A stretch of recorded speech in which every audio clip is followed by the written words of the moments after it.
بسم الله الرحمن الرحيم الحمد لله رب العالمين الصلاة والسلام على رسوله سيدنا محمد وعلى آل سيدنا محمد وبارك وسلم عليه.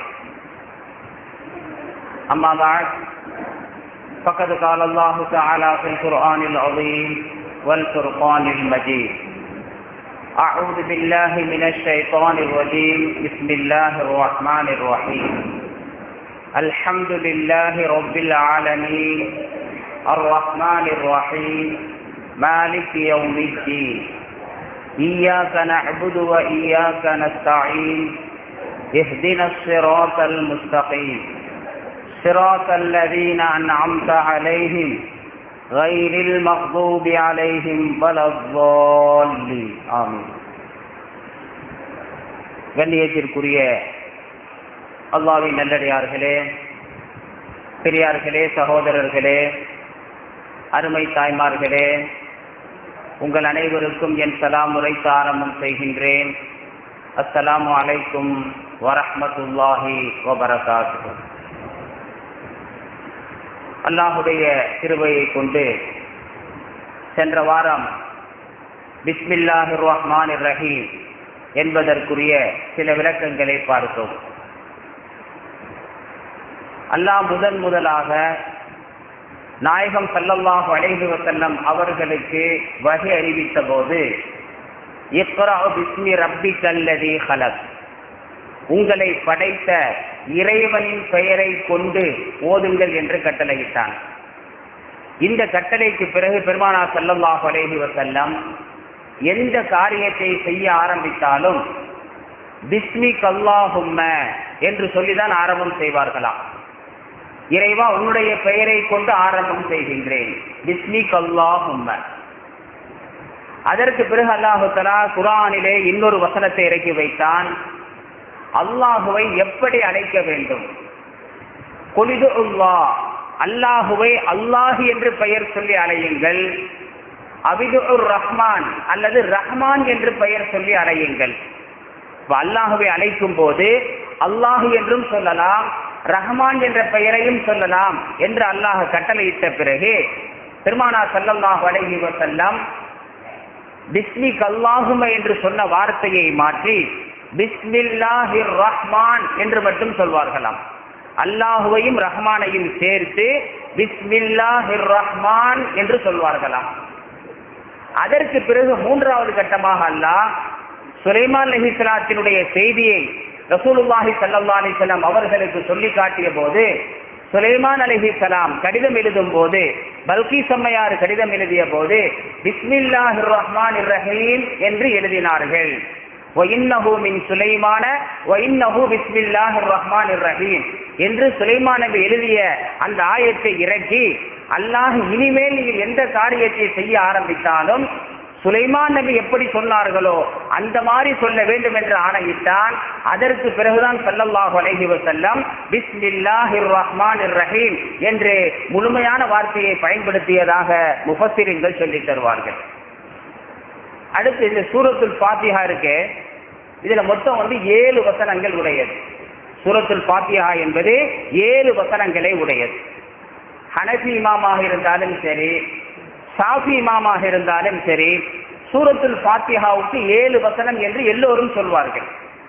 ஆனால் சின்ன வித்தியாசம், இமாம் அபூ ஹனீஃபா ரஹ்மத்துல்லாஹி அலைஹி அவர்களுடைய ஆய்வின் பிரகாரம் பிஸ்மில்லாஹிர் ரஹ்மானிர் ரஹீம் என்பது சூரத்துல் ஃபாத்திஹாவுடைய வசனம் அல்ல.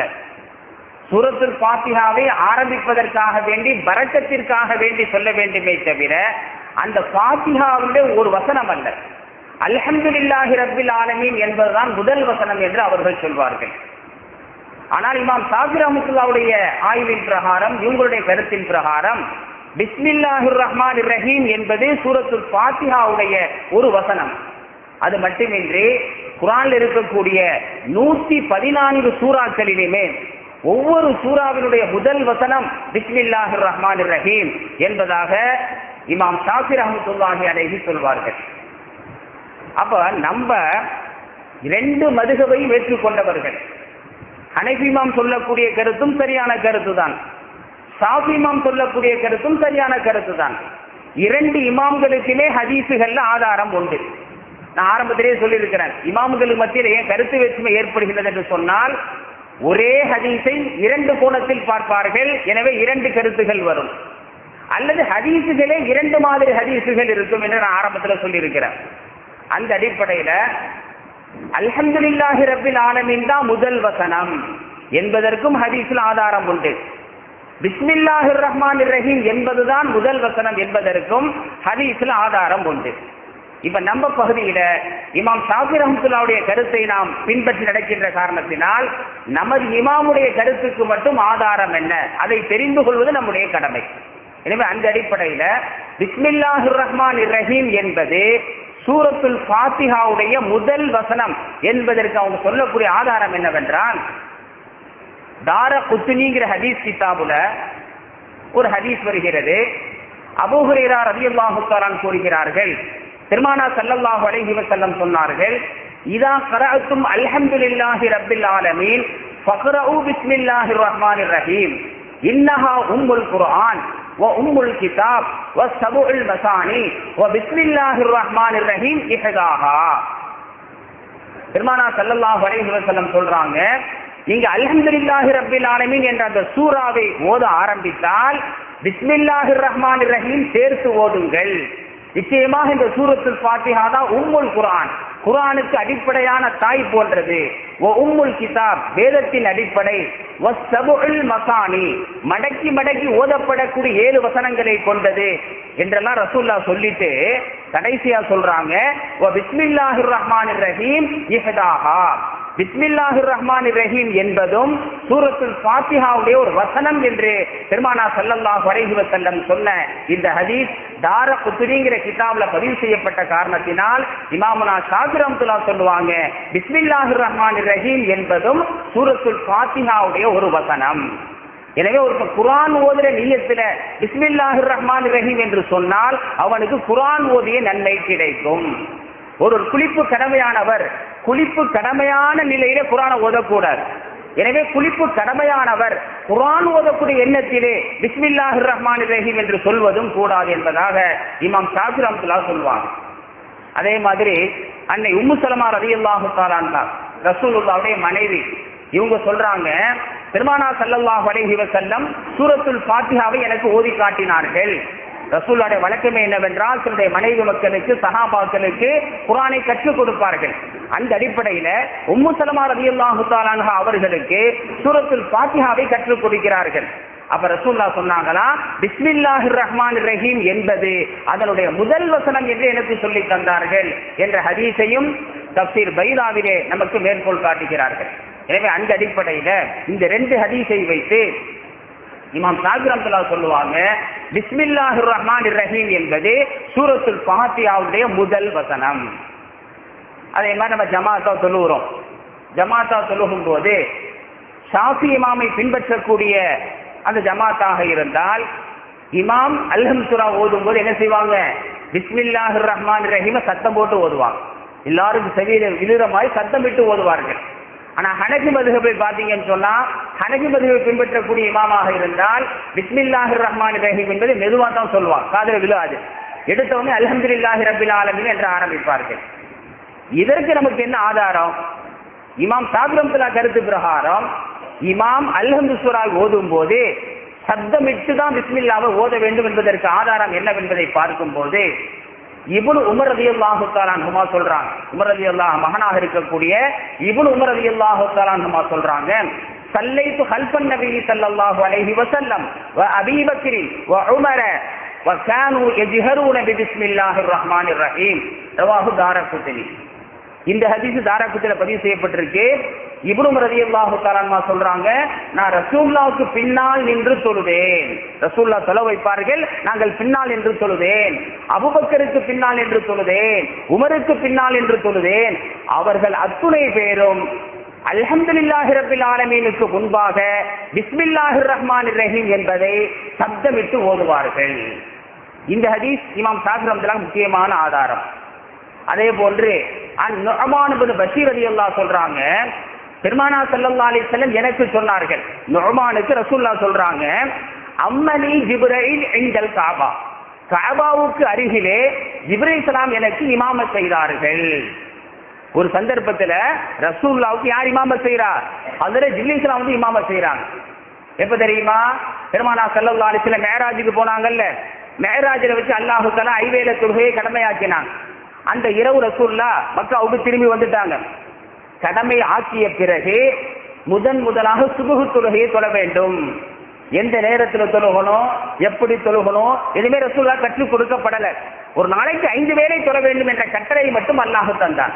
எனவே தொழுகையை கற்றுக் கொடுப்பதற்காக வேண்டி ஹஜ்ரத் ஜிப்ரீல் ஸலாம் வர்றாங்க சுபஹ் தொழுகைக்கு. வந்து ஜிப்ரீல் ஸலாம் வந்து இமாமாக நின்று பெருமானா ஸல்லல்லாஹு அலைஹி வஸல்லம் அவர்களுக்கு தொழுகை நடத்தி காட்டினார்கள். அவ்வளவு வக்தில தொழுதாங்களாம். சுபஹ் தொழுகை என்ன செஞ்சாங்க? பாங்கு சொன்ன உடனே அவ்வளவு வக்தில தொழுது காட்டினார்கள். அப்ப பாங்கு கூட நடைமுறையில் இல்லை, நேரம் வந்த உடனே சுபஹ் தொழுகையை தொழுதார்கள். அடுத்து லுஹருடைய நேரம் வந்தது, லுஹர் தொழுகையை ஆரம்ப நேரத்தில் தொழுது காட்டினார்கள். அசர் நேரம் வந்தது, ஜிப்ரீல் ஸலாம் வந்தாங்க, இமாமாக நின்று ரசூலுல்லாஹ்வுக்கு தொழுகை நடத்தி காட்டினார்கள். மக்ரிபு நேரம் வந்தது, மக்ரிபுடைய தொழுகை நடத்தி காட்டினார்கள். இஷா வந்தது, இஷா தொழுகையை தொழுக வைத்து காட்டினார்கள். இந்த தொழுகை முறை இருக்கு, வெறும் வாய் வழியாக வந்த செய்தி அல்ல, ஜிப்ரீல் ஸலாம் தொழுது காட்டினாங்களாம். நபியே இப்படித்தான் தொழ வேண்டும், இப்படித்தான் இருக்க வேண்டும், இப்படித்தான் குனிய வேண்டும், இப்படித்தான் சஜ்தா செய்ய வேண்டும், அனைத்தையும் ஜிப்ரீல் ஸலாம் கற்றுக் கொடுத்தார்கள் செயல் வடிவத்தில். ஒரு நாள் பூரா வந்தாங்க, 5 வருஷத்துக்கு வந்தாங்க, முதல் நேரத்தில் தொழுது காட்டினார்கள். பிறகு 2ஆம் நாள் ஜிப்ரீல் ஸலாம் வந்தாங்களாம், சுபஹுக்கு வந்தார்கள். கடைசி நேரத்தில் சூரியன் உதிப்பதற்கு கொஞ்சம் முன்னாள் வரைக்கும் டைம் இருக்குல்ல, அந்த கடைசி நேரத்தில் தொழுதார்கள். அடுத்து லுஹருக்கு வந்தார்களாம், லுஹருடைய கடைசி நேரத்தில் தொழ வைத்து காட்டினார்கள். அசருக்கு வந்தார்கள், அசருடைய கடைசி நேரம். மக்ரிபுக்கு வந்தார்கள், மக்ரிபுடைய கடைசி நேரம். இஷாவுக்கு வந்தார்கள், இஷாவுடைய கடைசி நேரம். தொழுது காட்டிட்டு சொன்னாங்களாம், யா ரசூலல்லாஹ், இந்த 2க்கு மத்தியில தான் தொழுகையுடைய நேரம். நான் உங்களுக்கு முதல் நாள் சுபஹ் தொழுகை ஆரம்ப வக்திலே தொழுது காட்டினேன், 2வது நாளே கடைசி வக்தில தொழுது காட்டினேன். இந்த 2க்கு மத்தியில எப்ப வேண்டாலும் தொழுது கொள்ளலாம். ஆரம்ப வக்தில தொழுவது சிறப்பு, அப்படி தொழ முடியலன்னா கடைசி வரைக்கும் என்ன செய்யலாம்? தொழுது கொள்ளலாம். அந்த லுஹர் தொழுகை முதல் நாள் ஆரம்ப வக்தில தொழுது காட்டினேன், 2வது நாள் கடைசி வக்தில தொழுது காட்டினேன், 2க்கு மத்தியிலே தொழுது கொள்ளலாம். இப்படி 5 நேர தொழுகையையும் ஜிப்ரீல் ஸலாம் தொழ வைத்து காட்டினார்கள். அப்ப ரசூலுல்லாஹ்வுக்கு தொழுகையை கற்றுக் கொடுத்தார்கள். ஜிப்ரீல் ஸலாம் செஞ்ச மாதிரி ரசூலுல்லாஹ் செஞ்சாங்க. அதுல வருது, அம்மனி ஜிப்ரீல் அலைஹிஸ்ஸலாம் இன்தல் காபா. அது தொழுகை நடந்த இடம் காபாவுல. காபாவுக்கு அருகிலே ஜிப்ரீல் எனக்கு இமாமத் செய்தார்கள். ஃபஜஹர பிஸ்மில்லாஹிர் ரஹ்மானிர் ரஹீம். அந்த தொழுகையிலே பிஸ்மில்லாஹிர் ரஹ்மானிர் ரஹீம் என்பதை சப்தமிட்டு ஓதினார்கள். இது தாரகுத்னியில் இடம்பெற்றிருக்கக்கூடிய அறிவிப்பு. அதே மாதிரி இப்னு அப்பாஸ் ரலியல்லாஹு தஆலா அன்ஹுமா, இவங்க வந்து முஃபஸ்ஸிரீன்கள் எல்லாம் பெரிய முஃபஸ்ஸிர், ரசூலுல்லாஹ்விடம் கல்வி ஞானத்தை கற்றுக்கொண்டவர்கள். இவங்க சொல்றாங்க, கானன் நபி ஸல்லல்லாஹு அலைஹி வஸல்லம் யஜ்ஹரு பிஸ்மில்லாஹிர் ரஹ்மானிர் ரஹீம். இது ஹாக்கிம்ல வரக்கூடிய சஹீஹான ஹதீஸ். அதாவது ஜிப்ரீல் ஸலாம் இப்னு அப்பாஸ் ரலியல்லாஹு அன்ஹுமா சொல்வாங்க, பெருமானா ஸல்லல்லாஹு அலைஹி வஸல்லம் பிஸ்மில்லாஹிர் ரஹ்மானிர் ரஹீம் என்பதை சப்தமிட்டு ஓதினார்கள். அதே மாதிரி இன்னொரு அறிவிப்பாளர், ஒரு சஹாபி அல் ஹக்கம் இப்னு உமைர், அல் ஹக்கம் இப்னு உமைர்ங்கிற அந்த சஹாபி வகான பத்ரியன், பத்ரி யுத்தத்தில் கலந்து கொண்ட சஹாபி சொல்றாங்க, சல்லைத்து கல்ஃபன் நபி ஸல்லல்லாஹு அலைஹி வஸல்லம், நபி ஸல்லல்லாஹு அலைஹி வஸல்லம் அவர்களுக்கு பின்னால் நான் தொழுதேன். அப்ப அந்த தொழுகையில ஃபஜஹர பிஸ்மில்லாஹிர் ரஹ்மானிர் ரஹீம், ரசூலுல்லாஹ் பிஸ்மில்லாஹிர் ரஹ்மானிர் ரஹீம் என்பதை சப்தமிட்டு ஓதினார்கள். எந்த தொழுகையில? லுஹர் அஸ்ர் நீங்க பார்க்க முடியாது, தெளிவா சொல்றாங்க, ஃபீ ஸலாத்தில் லைலி, இரவில் தொழக்கூடிய தொழுகையில. மக்ரிபு இஷா இது வந்து இரவில் தொழப்படக்கூடிய தொழுகை, இரவு நேரத்தில் தொழக்கூடிய தொழுகையிலே. வ ஸலாத்தில் கதாத்தி, சுபுஹுடைய தொழுகையிலே. வல் ஜும்அத்தி, ஜும்ஆவுடைய தொழுகையிலே. அப்ப மக்ரிபு இஷா சுபுஹு ஜும்ஆ இந்த தொழுகையில மட்டும் ரசூலுல்லாஹ் கிராஅத்தை சப்தமிட்டு ஓதினார்கள். அதில் பிஸ்மில்லாஹிர் ரஹ்மானிர் ரஹீம் என்பதை சப்தமிட்டு ஓதினார்கள். இதுவும் தாரகுத்னியில வரக்கூடிய அறிவிப்பு. இப்படி 4 ஹதீசுகளை வைத்து இமாம்னா ஷாஃபி ரஹ்மத்துல்லாஹ் சொல்லுவாங்க, இமாமத் செய்யக்கூடியவர் பிஸ்மில்லாஹிர் ரஹ்மானிர் ரஹீம் என்பதை சப்தமிட்டு ஓத வேண்டும்.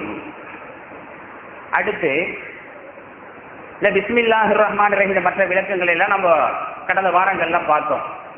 இதுல பாருங்க, பிஸ்மில்லாஹி அல்லாஹுடைய பெயரை கொண்டு அல்லாஹ் சொல்றான். பில்லாஹி அல்லாஹ்வை கொண்டு சொல்லாம அல்லாஹுடைய பெயரை கொண்டு சொல்றான். என்ன காரணம் சொன்னா, அல்லாஹுக்கு எப்படி கண்ணியம் இருக்கிறதோ அதே கண்ணியம் அல்லாஹ்வுடைய பெயருக்கும் உண்டு. அல்லாஹ் மட்டும்தான் கண்ணியப்படுத்துவோம், அல்லாஹ்வுடைய பெயரை கண்ணியப்படுத்த மாட்டோம் என்று சொல்லாமல் அல்லாஹ்வுடைய பெயருக்கும் கண்ணியம் செய்ய வேண்டும். எனவேதான் சூரத்துல் வாக்கியால அல்லாஹ் சொல்லும் போது பிஸ்மி ரப்பிக்கல் அஸீம், மகத்தான உங்களுடைய இறைவனின் பெயரை தூய்மைப்படுத்துங்கள். இறைவனை தூய்மைப்படுத்துங்கள் வரும். சுப்ஹானல்லாஹ்டா இறைவனை தூய்மைப்படுத்துகிறேன் அர்த்தம். இறைவனை தூய்மைப்படுத்துவதை போன்று அல்லாஹ்வுடைய பெயரையும் தூய்மைப்படுத்த வேண்டும். பிஸ்மி ரப்பிக்கல் அஸீம், இஸ்முன் சொன்னாலே பெயர். எனவே அறிஞர்கள் சொல்லுவார்கள், ரோட்ல போயிட்டு இருக்கிறோம், ஒரு காகிதத்துல அல்லாஹ்னு பெயர் எழுதப்பட்டு கீழே கிடக்குது, மிதிச்சுக்கிட்டே போகக்கூடாது. இதுல பேப்பர் தானே, இதுக்கு என்ன மரியாதைன்னு சொல்லி அதில் எழுதப்பட்டது நம்முடைய அல்லாஹ்வுடைய திருப்பெயர். அதை எடுத்து கண்ணியமாக ஒரு இடத்தில் வைக்க வேண்டும், அல்லது கால்படாத இடத்தில் புதைக்க வேண்டும். இப்படி செய்தால் உங்களுக்கு அல்லாஹ் நேர்வழியின் வாசலை திறந்து விடுவார். எப்படி அல்லாஹ்வுக்கு கண்ணியம் செய்கின்றோமோ, இந்த பேப்பர்ல அல்லாஹ் தான் உட்கார்ந்து இருக்கிறான் இல்ல, அல்லாஹ்வுடைய பெயர் இருக்கின்றது. இது அல்லாஹ் சுட்டி காட்டுறான். பிஸ்மில்லா, அல்லாஹ்வின் பெயரை சொன்னால் உங்களுக்கு பரக்கத். அல்லாஹ்வின் பெயருக்கும் கண்ணியம் செய்யுங்கள். அல்லாஹ்வுக்கு எப்படி கண்ணியம் செய்வீர்களோ அதே கண்ணியத்தை அல்லாஹ்வின் திருப்பெயருக்கும் கண்ணியம் செய்யுங்கள். அல்லாஹ்வுடைய பெரிய கிருபையில இஸ்லாமிய சமுதாயத்துல எந்த கடிதம் எழுதினாலும் எந்த நோட்டீஸ் போட்டாலும் அல்லாஹ்வுடைய பெயரை கொண்டு ஆரம்பம் செய்வோம். பெரும்பாலும் மக்கள் என்ன செய்யறாங்கன்னா, படிச்சுட்டு தூக்கி ரோட்ல போட்டுறோம், பார்த்து நிறுத்திக்கிட்டே போறோம். அல்லாஹ் பாதுகாக்க வேண்டும். அல்லாஹ்வுடைய திருப்பெயர் எழுதப்பட்ட அந்த காகிதத்தை கண்ணியமாக கால்படாத இடத்தில் வைக்க வேண்டும். குர்ஆனுடைய சட்டத்தை சொல்வாங்க. குர்ஆன்ங்கிறது அல்லாஹ்வுடைய திருப்பெயர் தாங்கிய வேதம், அல்லாஹ்வுடைய பேச்சல்லவா. அது ஓதி ஓதி ஓதி பழசா போயிடுது, இனிமே பயன்படுத்தவே முடியாது. காகிதங்கள் எல்லாம் பழையதாகி விட்டது. இப்ப என்ன செய்யறது? எடைக்கு எடை போட்டுடலாமா, அல்லது ஏதாவது குப்பையில தூக்கி போட்டுடலாமா? இல்லை. அதை என்ன செய்யணும்? கால்படாத இடத்துல, எங்க மக்கள் நடமாட்டம் இருக்காதோ அந்த மாதிரி கால்படாத இடத்தில் புதைத்து விட வேண்டும். எப்படி ஒரு மூமினை கண்ணியமாக அடக்கம் செய்கின்றோமோ, ஒரு மூமினை அடக்கம் செய்து விட்டால், ஏன் மூமினை அடக்கம் செய்கிறோம், மூமினையை கண்ணியப்படுத்துறோம், அவன் அல்லாஹ்வுடைய ஈமானை தாங்கியவன். மூமினுடைய உள்ளம் இருக்கின்றதே அர்ஷுல்லாஹ், அல்லாஹ் ஆட்சி செய்யக்கூடிய வீடம் என்று பெருமானார் ஸல்லல்லாஹு அலைஹி வஸல்லம் சொன்னார்கள். அப்ப மூமினுடைய உள்ளத்துல அல்லாஹ்வுடைய ஈமான் இருக்கின்ற காரணத்தினால் அவனை அடக்கம் செய்ய வேண்டும், கண்ணியம் செய்ய வேண்டும். ரசூலுல்லாஹ் சொன்னாங்க, ஒரு கபருக்கு மேல போய் உட்காராதீர்கள், கபரை கேவலப்படுத்த கூடாது, கபருக்கு மேல் உட்காராதீர்கள், கபரை நோக்கி எச்சில் துப்பாதீர்கள். காரணம் அந்த ஈமானுக்கு கொடுக்கக்கூடிய மரியாதை. அப்ப மூமினுக்கு இந்த மரியாதைன்னு சொன்னா அல்லாஹ்வுடைய வார்த்தைகளை தாங்கி அந்த காகிதம் அலட்சியமாக குப்பையிலே போட்டு விடாதீர்கள். இன்னைக்கு சில பேர் யாரும் கோச்சிக்க கூடாது, சில பேர் என்ன செய்யறாங்க, மாற்று மதத்தார்களுக்கு தரிசுபத்துல் குர்ஆனை கொடுக்குறாங்க, அதை படிச்சு நேர்வழி வரட்டும்னு சொல்லி.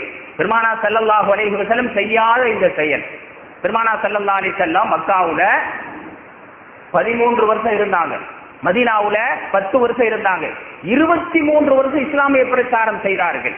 அபூஜஹிலுக்கு அழைப்பு கொடுத்தார்கள், அபூலஹபுக்கு அழைப்பு கொடுத்தார்கள், எத்தனையோ நாட்டு மன்னர்களுக்கு அழைப்பு கொடுத்தார்கள். எங்கேயுமே குர்ஆன் பிரதியை ரசூலுல்லாஹ் அனுப்பி வைக்கவே இல்லை. ஏன்? ரசூலுல்லாஹ் காலத்துல குர்ஆன் தொகுக்கப்படவே இல்லை. குர்ஆன் பிரதியை கொடுத்தா இஸ்லாத்துக்கு கொண்டு வரணும்னு சொன்னா ரசூல் என்ன செஞ்சிருப்பாங்க, முதல்ல குர்ஆனை ஒன்று சேருங்கள், ஒரு பிரதியாக ஆக்குங்கள், மக்களுக்கு அழைப்பு கொடுக்கணும், ஈரானுக்கு ஒண்ணு, ஈராக்குக்கு ஒண்ணு, மக்காவுக்கு ஒண்ணு அனுப்புங்கன்னு சொல்லியிருப்பாங்க. ரசூல் அந்த வேலையை செய்யவே இல்லை. இஸ்லாமிய அழைப்பு என்பது குர்ஆனை கொடுத்து அல்ல, வாய் வழியாக கடிதத்தின் மூலமாகத்தான் ஸல்லல்லாஹு அலைஹி வஸல்லம் அழைப்பு கொடுத்தார்கள். அதற்கு பிறகு அபூபக்கர் சித்திக் ரலியல்லாஹு காலத்துல குர்ஆன் தொகுக்கப்பட்டது.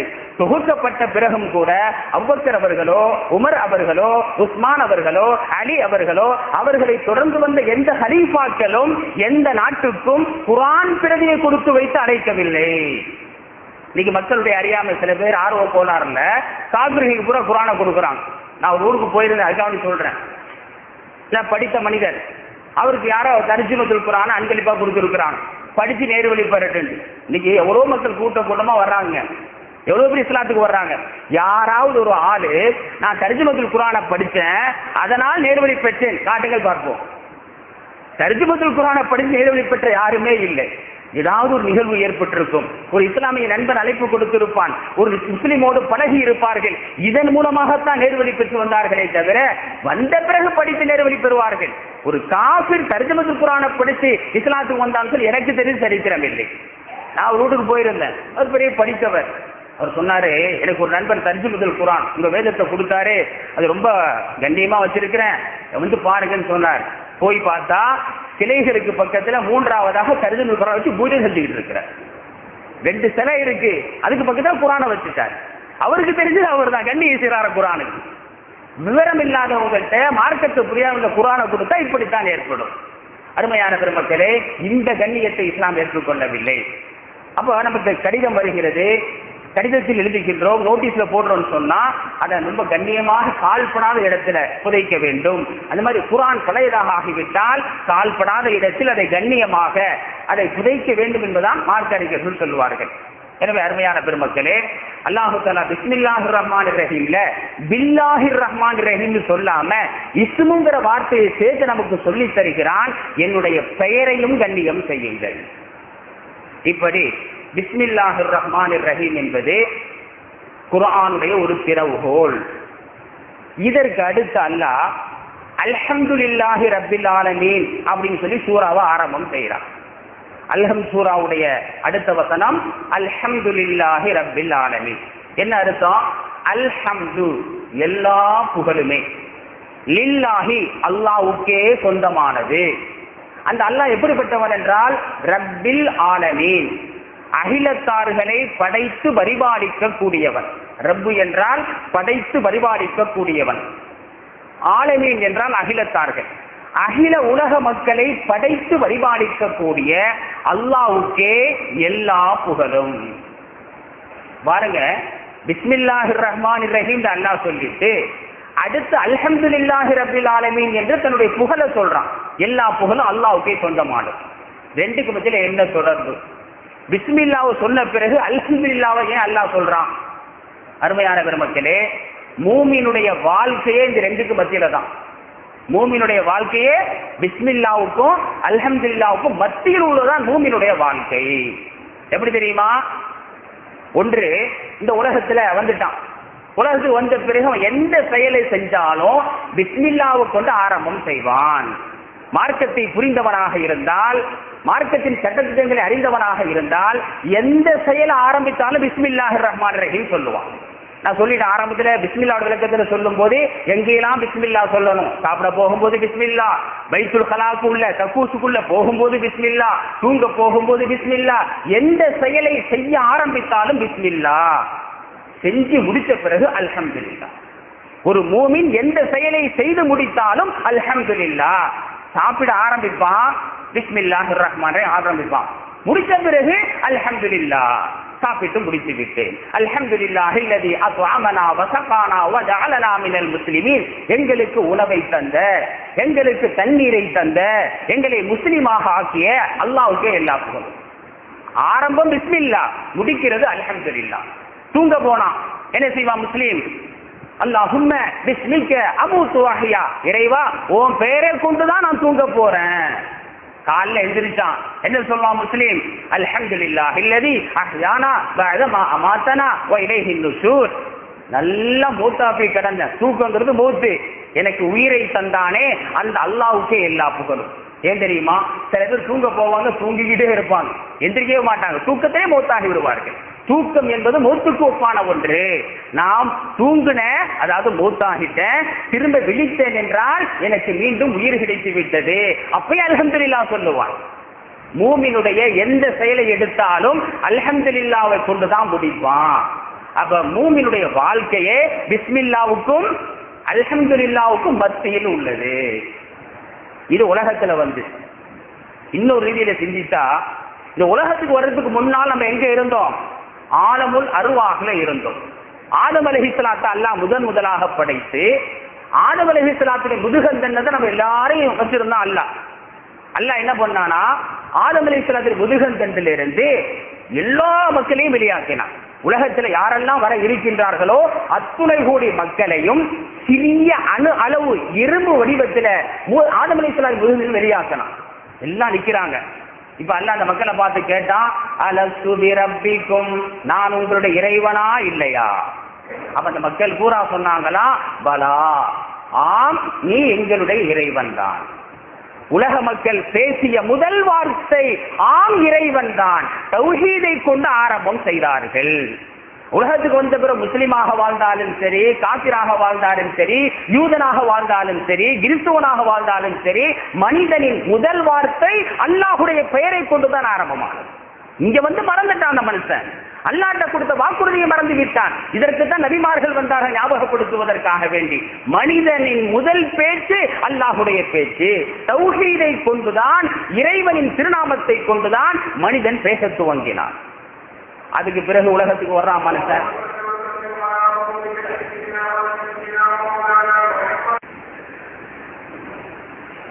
அப்ப முதலாக அனைத்து மனிதர்களும் சொன்ன வார்த்தை பலா. பலா என்றால் ஆம், எங்களுடைய இறைவன் தான். உலகத்துக்கு வர்றாங்க, பல காரியங்களை செய்யறாங்க, பல பேச்சுகளை பேசுறாங்க.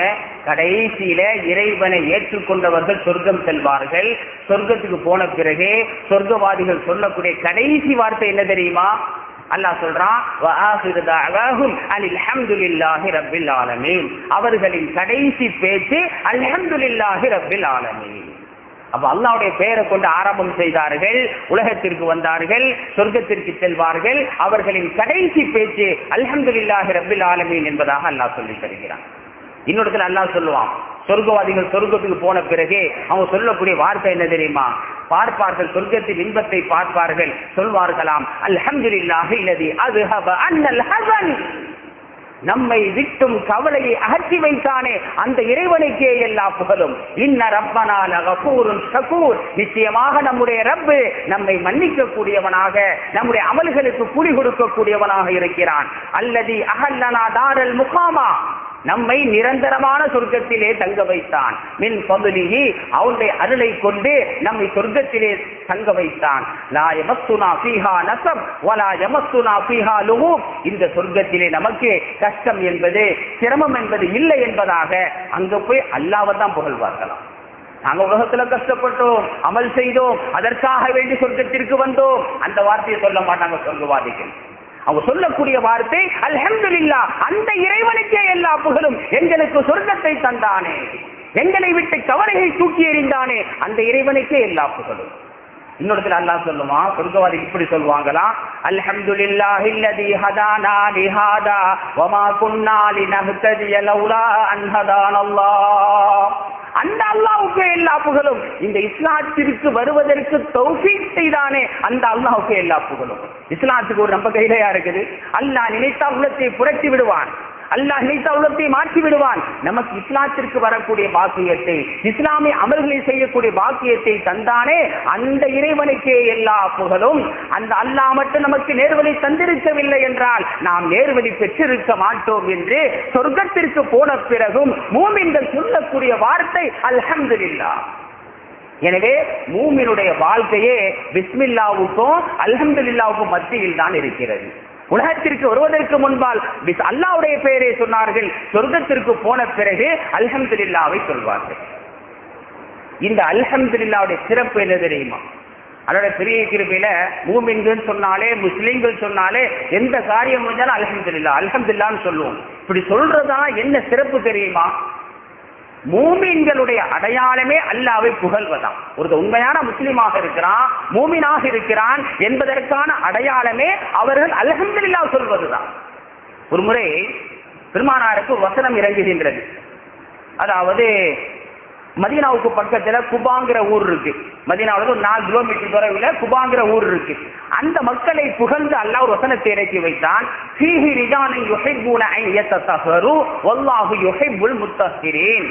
அந்த குபாவிலே சில மனிதர்கள் பரிசுத்தவான்களான மனிதர்களாக இருக்கிறார்கள், சுத்தத்தை விரும்பக்கூடிய மக்களாக இருக்கிறார்கள். அந்த சுத்தமான மக்களை அல்லாஹ் பிரியப்படுகிறார். இதை பார்த்த உடனே ரசூலுல்லாஹ்வுக்கு ஒரு ஆச்சரியம். குபா நாட்டு மக்களை பற்றி, அந்த ஊர் மக்களை பற்றி அல்லாஹ் அவர்கள் பரிசுத்தவான்கள் என்று சொல்கின்றாங்க. அப்ப அவங்க என்ன பரிசுத்தம் செய்யறாங்க? தெரிந்து கொள்ள வேண்டுங்கிற அடிப்படையில பெருமானார் ஸல்லல்லாஹு அலைஹி வஸல்லம் மதீனாவிலிருந்து குபாவுக்கு போறாங்க. அங்க சஹாபாக்கள் எல்லாம் குபாவில் உள்ளவர்கள் எல்லாம் அந்த பள்ளியில, குபா பள்ளி இருக்குல்ல, இன்னைக்கு ஹஜ் உம்ரா போறவங்க பார்ப்பாங்க, அந்த பள்ளியில உட்கார்ந்து அல்லாஹ்வுடைய திக்ர் செஞ்சுக்கிட்டு இருக்கிறாங்க. சஹாபாக்கள் கூட்டம் இருக்கு. யதார்த்தமாக அந்த கூட்டத்திலே உமர் ரலியல்லாஹு இருக்கிறாங்க. உமர் ரலியல்லாஹு மக்காவை சார்ந்தவர்கள், மதீனாவில் தங்கி இருந்தவர்கள். யதார்த்தமாக அன்று அந்த குபா மக்களோடு சேர்ந்து பேசிக் கொண்டிருந்தார்கள். ரசூலுல்லாஹ் போறாங்க குபாவுக்கு. போய் இந்த மக்களை பார்த்து கேட்டாங்களா, நீங்கள் எல்லாம் மூமின்களான்னு கேட்டாங்களா. என்ன கேள்வி கேட்கிறாங்க, நீங்கள் எல்லாம் மூமின்களா? சஹாபாக்கள் பதறி போய்விட்டார்கள். நம்மை பார்த்த ரசூல் ஸல்லல்லாஹு அலைஹி வஸல்லம் நீங்கள் மூமின்களான்னு கேட்கிறாங்களே, இந்த ஈமானை பெறுவதற்காக வேண்டித்தான் நாம் எவ்வளவு தியாகங்கள் செய்திருக்கின்றோம், எத்துணை கஷ்டங்கள் அனுபவித்திருக்கின்றோம், எத்துணை துன்பங்களை தாங்கி இருக்கின்றோம், இந்த ஈமானை பெறுவதற்காக வேண்டி நம்மை பார்த்து கண்மணி ஸல்லல்லாஹு அலைஹி வஸல்லம் நீங்கள் மூமின்களான்னு கேட்டாங்களே. அடுத்த கணம் சஹாபாக்களுக்கு ஒரு உணர்வு வந்தது. ரசூலுல்லாஹ் ஒரு கேள்வி கேட்டால் அதில் உள்ளர்த்தம் இருக்கும். நம்ம மேல சந்தேகப்பட்டு கேட்கல, நம்ம எல்லாம் காபிர்களா இல்லை என்று தெரிந்து கொள்வதற்காக கேட்கவில்லை, ஏதோ உள் அர்த்தத்துல கேட்கிறாங்க. உடனே சஹாபாக்கள் சொன்னார்கள் வளமையான பதில், அல்லாஹு வ ரசூலுஹு அஅலம், அல்லாஹ்வுக்கு அல்லாஹ்வுடைய தூதருக்கு தான் தெரியும். ரசூலுல்லாஹ் அமைதியா மீண்டும் கேட்கிறாங்க, நீங்கள் எல்லாம் மூமின்களா? அப்ப அந்த கூட்டத்தில் இருந்து உமர் ரலியல்லாஹு எழுந்தார்கள். ஆம் யா ரசூலல்லாஹ், நாங்கள் மூமின்கள் தான். தைரியமா பதில் சொல்றாங்க, நாங்கள் மூமின்கள் தான். ரசூலுல்லாஹ் கேட்டாங்களா, நீங்கள் மூமின்கள் என்பதற்கு என்ன அடையாளம், ஏதாவது அடையாளம் இருக்கா? உமர் ரலியல்லாஹு சொன்னாங்களா, யா ரசூலல்லாஹ் எங்கள்கிட்ட 3 அடையாளம் இருக்கு, அதை வச்சுதான் துணிச்சலா நான் சொல்றேன் நான் மூமின்னு சொல்லி. அப்படியா, 3 அடையாளத்தை சொல்லுங்க. அப்பதான் சொன்னாங்களா, நான் ஈமான் கொண்ட மூமின் என்பதற்கான முதல் அடையாளம் என்ன தெரியுமா, எனக்கு சோதனை துன்பம் வந்தால் பொறுத்துக் கொள்கிறேன், சபுர் செய்கிறேன். இது ஈமானுடைய முதல் அடையாளம். யா ரசூலல்லாஹ், நாங்கள் அறியாமை காலத்தில் இருந்தோம், சிலைகளை வணங்கிக் கொண்டிருந்தோம், சிலைகளை கடவுளாக கும்பிடுவோம், அந்த சிலைகளுக்கு சக்தி இருப்பதாக நம்புவோம். ஆனா ஒரு சோதனை வந்தா பொறுத்துக் கொள்ள மாட்டோம், ஒரு சோதனை வந்தால் பொறுத்துக் கொள்ள மாட்டோம், சபுர் செய்யக்கூடிய அந்த பக்குவம் எங்கள்கிட்ட இல்ல. இஸ்லாத்துக்கு வந்த பிறகுதான், உள்ளத்துல ஈமானை சுமந்த பிறகுதான் எங்களுக்கே தெரியுது பொறுத்துக் கொள்வதுதான் சிறந்தது. அறியாமை காலத்துல சிலைகளை கடவுளாக வணங்கும் போது ஒரு துன்பம் வந்தால் எங்களுக்கு நல்லா தெரியும். என்ன தெரியும்? அறியாமை காலத்துல இந்த சிலைகள் தான் நன்மையை செய்யுது, இந்த சிலைகள் தான் துன்பத்தை தருதுன்னு தெரியும். எனவே என்ன செய்யும், துன்பம் வந்தா சிலையை ஓங்கி அடிப்போமா, ஏன் துன்பத்தை கொடுத்தேன்னு சொல்லி. என்னைக்கு நம்ம அல்லாஹ் அடிச்சிருக்கிறோமா, அடிப்போம் நினைப்போமா? இதுதான் ஈமானுடைய அடையாளம். நம்ம நம்பிக்கை அதான், நல்லதை செய்யறது அல்லாதான், துன்பத்தை தர்றது அல்லாதான். துன்பம் வந்து அல்லாவை திட்டுறோமா, ஏசுகின்றோமா, பேசுகின்றோமா, அடிக்கின்றோமா? இல்லை, பொறுத்துக் கொள்வோம், அல்லாஹுடைய அந்த தீர்ப்பை பொறுத்துக் கொள்வோம். ஆனால் யா ரசூலல்லாஹ், நாங்கள் அறியாமை காலத்தில் சிலைகள் நம்பிக்கொண்டிருந்த போது துன்பம் வந்தால் சிலைகளை அடிப்போம், ஏன் தூக்கி சாக்கடையில் இருந்திருக்கின்றோம் பல சிலைகளை, ஏன் எனக்கு துன்பத்தை தந்தாய் என்று. அப்ப நான் புரிந்து கொண்டேன், இப்ப சபுர் செய்கிறேன் சொன்னா இது ஈமானுடைய அடையாளம். அறியாமை காலத்துல சிலைகளை வணங்கும் போது எங்கள்கிட்ட சபுர் இல்லை. அப்படியா? 2வது அடையாளம் என்ன? உமர் ரலியல்லாஹு சொன்னாங்களா, ஏதாவது இன்பம் கிடைத்தால் இறைவனை புகழ்கின்றோம். ஏதாவது நிஅமத் கிடைச்சிச்சு, ஏதாவது இன்பம் கிடைச்சிச்சு, அல்ஹம்துலில்லாஹ் என்று சொல்கின்றோம், அல்லாஹ்வை புகழ்கின்றோம், அல்லாஹ் தந்தான் என்று சொல்கின்றோம். அறியாமை காலத்துல எங்களுக்கு நம்பிக்கை இருந்துச்சு, சிலைகள் தான் கொடுக்குது நம்பிக்கை இருந்துச்சு. ஆனா வரும்போது, லாபம் வரும்போது சிலைகளை புகழ மாட்டோம். கடவுள் தானே சிலைகள், அதை புகழ வேண்டியதானே, புகழ மாட்டோம். ஆனால் இஸ்லாத்திற்கு வந்த பிறகு இன்பம் கிடைத்தால் அல்லாஹுவை புகழ்கின்றோம்.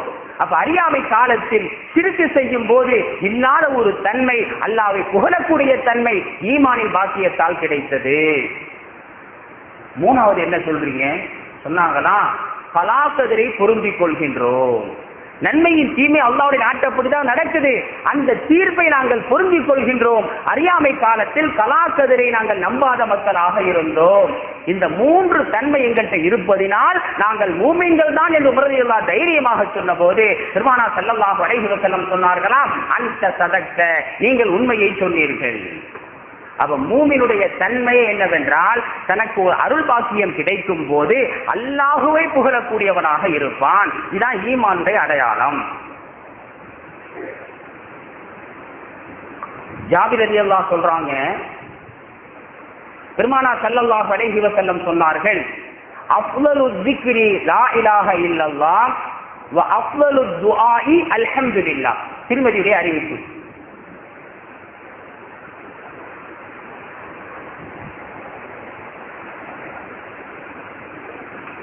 திக்ரிலேயே சிறந்த திக்ரு லா இலாஹ இல்லல்லாஹ். எவ்வளவு திக்ருகளை செய்கிறோம், அந்த திக்ரிலேயே மிக சிறந்த திக்ரு லா இலாஹ இல்லல்லாஹ். வ அஃலலு துஆ, துஆக்களிலே சிறந்த துஆ அல்ஹம்துலில்லாஹ். அல்லாஹ்ட்ட எவ்வளவு துஆ செய்றோம், துஆக்களிலே சிறந்த துஆ அல்ஹம்துலில்லாஹ்னு சொல்றதாம். எனவேதான் இன்னைக்கு நாம என்ன செய்யறோம், துஆ செய்ய ஆரம்பிக்கும் போதெல்லாம் அல்ஹம்துலில்லாஹி ரப்பில் ஆலமீன் சொல்லிட்டு தான் ஸலவாத்தை ஓதிட்டு தான் துஆவை ஆரம்பிக்கணும்.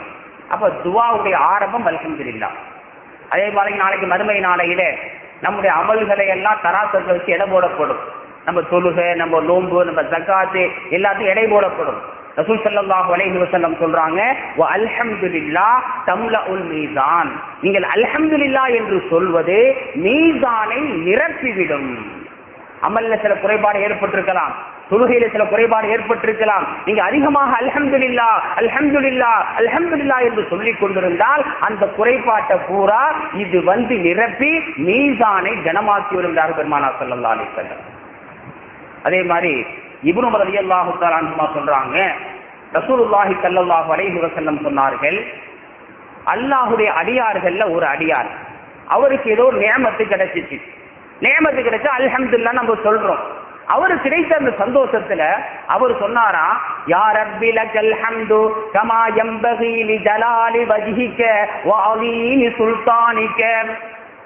அல்லாஹ்வை புகழ்றார் வித்தியாசமான வார்த்தையில. யா ரப்பி இறைவா, லக்கல் ஹம்து புகழ் அனைத்தும் உனக்கே சொந்தம். எந்த அளவுக்கு புகழ் என்றால், கமா யம்பகி லிஜலாலி வஜ்ஹிக, உன்னுடைய மகத்துவம் வாய்ந்த உனது முகத்தின் பொருத்தத்திற்கு, உன்னுடைய முகத்தினுடைய அந்த ஆற்றலுக்கு தக்கவாறு உனக்கு புகழ் கிடைக்கட்டும். அலீமி சுல்தானிக்க, உன்னுடைய ஆட்சியின் அந்தஸ்திற்கு தக்கவாறு உனக்கு புகழ் கிடைக்கட்டும்.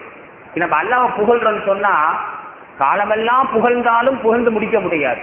பெருமானார் ஸல்லல்லாஹு அலைஹி வஸல்லம் அவங்க சொல்லுவாங்க, இறைவா நான் உன்னை புகழ்ந்து முடிப்பதற்கு சக்தியற்றவனாக இருக்கிறேன், என்னால் உன்னை புகழ்ந்து முடிக்கவே முடியாது. புகழ புகழ புகழ அல்லாஹ்வுடைய அந்தஸ்து தான் உயருமே தவிர புகழ் என்பது முடியாது. எனவே இந்த சஹாபி சொல்றாங்க, இறைவா உன் முகத்துக்கு தக்க, உன்னுடைய முகத்துக்கு ஆற்றலுக்கு தக்க எந்த அளவுக்கு புகழ வேண்டுமோ அந்த அளவுக்கு உன்னை புகழ்ந்தேன்னு ஒட்டுமொத்தமா சொல்லிட்டாங்க. இப்படி சொன்ன உடனே நமக்கெல்லாம் தெரியும், வலது கையில் ஒரு வானவர் இருக்கிறார், இடது கையில் ஒரு வானவர் இருக்கிறார். வலது கையில் உள்ள வானவர் நம்முடைய நன்மைகளை பூரா எழுதுவார். கிராமன் காத்திபின்னு சொல்லுவோம், அல்லது ரகீபுன் அத்தீதுன்னு சொல்லுவோம். ரெண்டு வாங்க எழுதிட்டு இருக்கிறாங்க. நன்மையை செஞ்சா வலது கையில் உள்ள வானவர் எழுதுவார், பாவத்தை செய்தால் இடது கையில் வானவர் எழுதுவார். இந்த வார்த்தை இந்த அடிமையை சொன்ன உடனே ரெண்டு மாணவர்களும் குழப்பம் வந்துருச்சான்.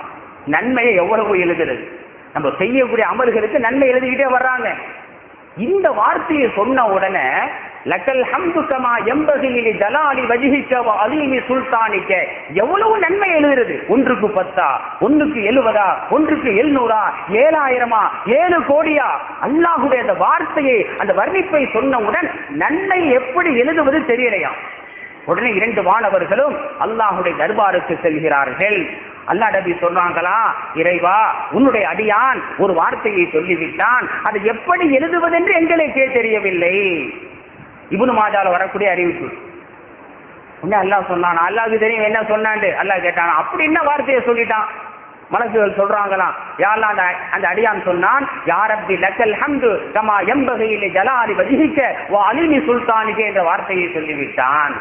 அல்லாஹ் சொன்னானா, எல்லாத்துக்கும் நன்மை எழுதுவீங்க, இதுக்கு இத்தனை நன்மை, இதுக்கு இத்தனை நன்மை எழுதுவீங்க, இதுக்கு மட்டும் வார்த்தையை அப்படி எழுதிருங்க, அவன் சொன்ன வார்த்தையை அப்படி எழுதிருங்க, அதற்குரிய கூலியை நான் மறுமையில் கொடுத்து விடுவேன். அப்ப இந்த வார்த்தையை சொன்னா மலக்குகளுக்கே தெரியல எவ்வளவு நன்மை எழுதுறதுன்னு சொல்லி, மறுமையில தான் தெரியுமா அல்லாஹ் எவ்வளவு நன்மை கொடுப்பான் என்று. திக்ர்ல பலவிதமான திக்ர்கள் இருக்குங்க. பெரும்பாலும் நம்ம செய்யக்கூடிய எல்லா அமல்களையுமே மலக்குமார்கள் பதிவு செய்து கொண்டே இருப்பார்கள். ஒரே ஒரு அமல் மட்டும் மலக்குமார்களுக்கே தெரியாதாம். நாளைக்கு மறுமை நாளையிலே நன்மை தீமை எடை போடப்படும் போது ஒரு அடியானுடைய நன்மை தட்டு குறைவாக இருக்கும், பாவத்தின் தட்டு அதிகமாக இருக்கும். இப்படிப்பட்ட ஒரு நேரத்தில் அல்லாஹ் சொல்வானா, இந்த அடியானை சொர்க்கத்திற்கு அனுப்புங்கள். மலக்குகள் கேட்பாங்களா, நன்மை கம்மியா தானே இருக்குது, அப்ப நன்மையின் தட்டு குறைவாக அல்லவா இருக்குது, எப்படி சொர்க்கத்துக்கு அனுப்புறது? அல்லாஹ் சொல்வானா, என்னட்ட ஒரு புதையல் இருக்கிறது, அந்த புதையலை கொண்டாந்து அந்த தட்டுல வச்சா நன்மையின் தட்டு கனத்தி விடும். ஒரு பெரிய கொட்டி நிறைய நன்மை வருமா.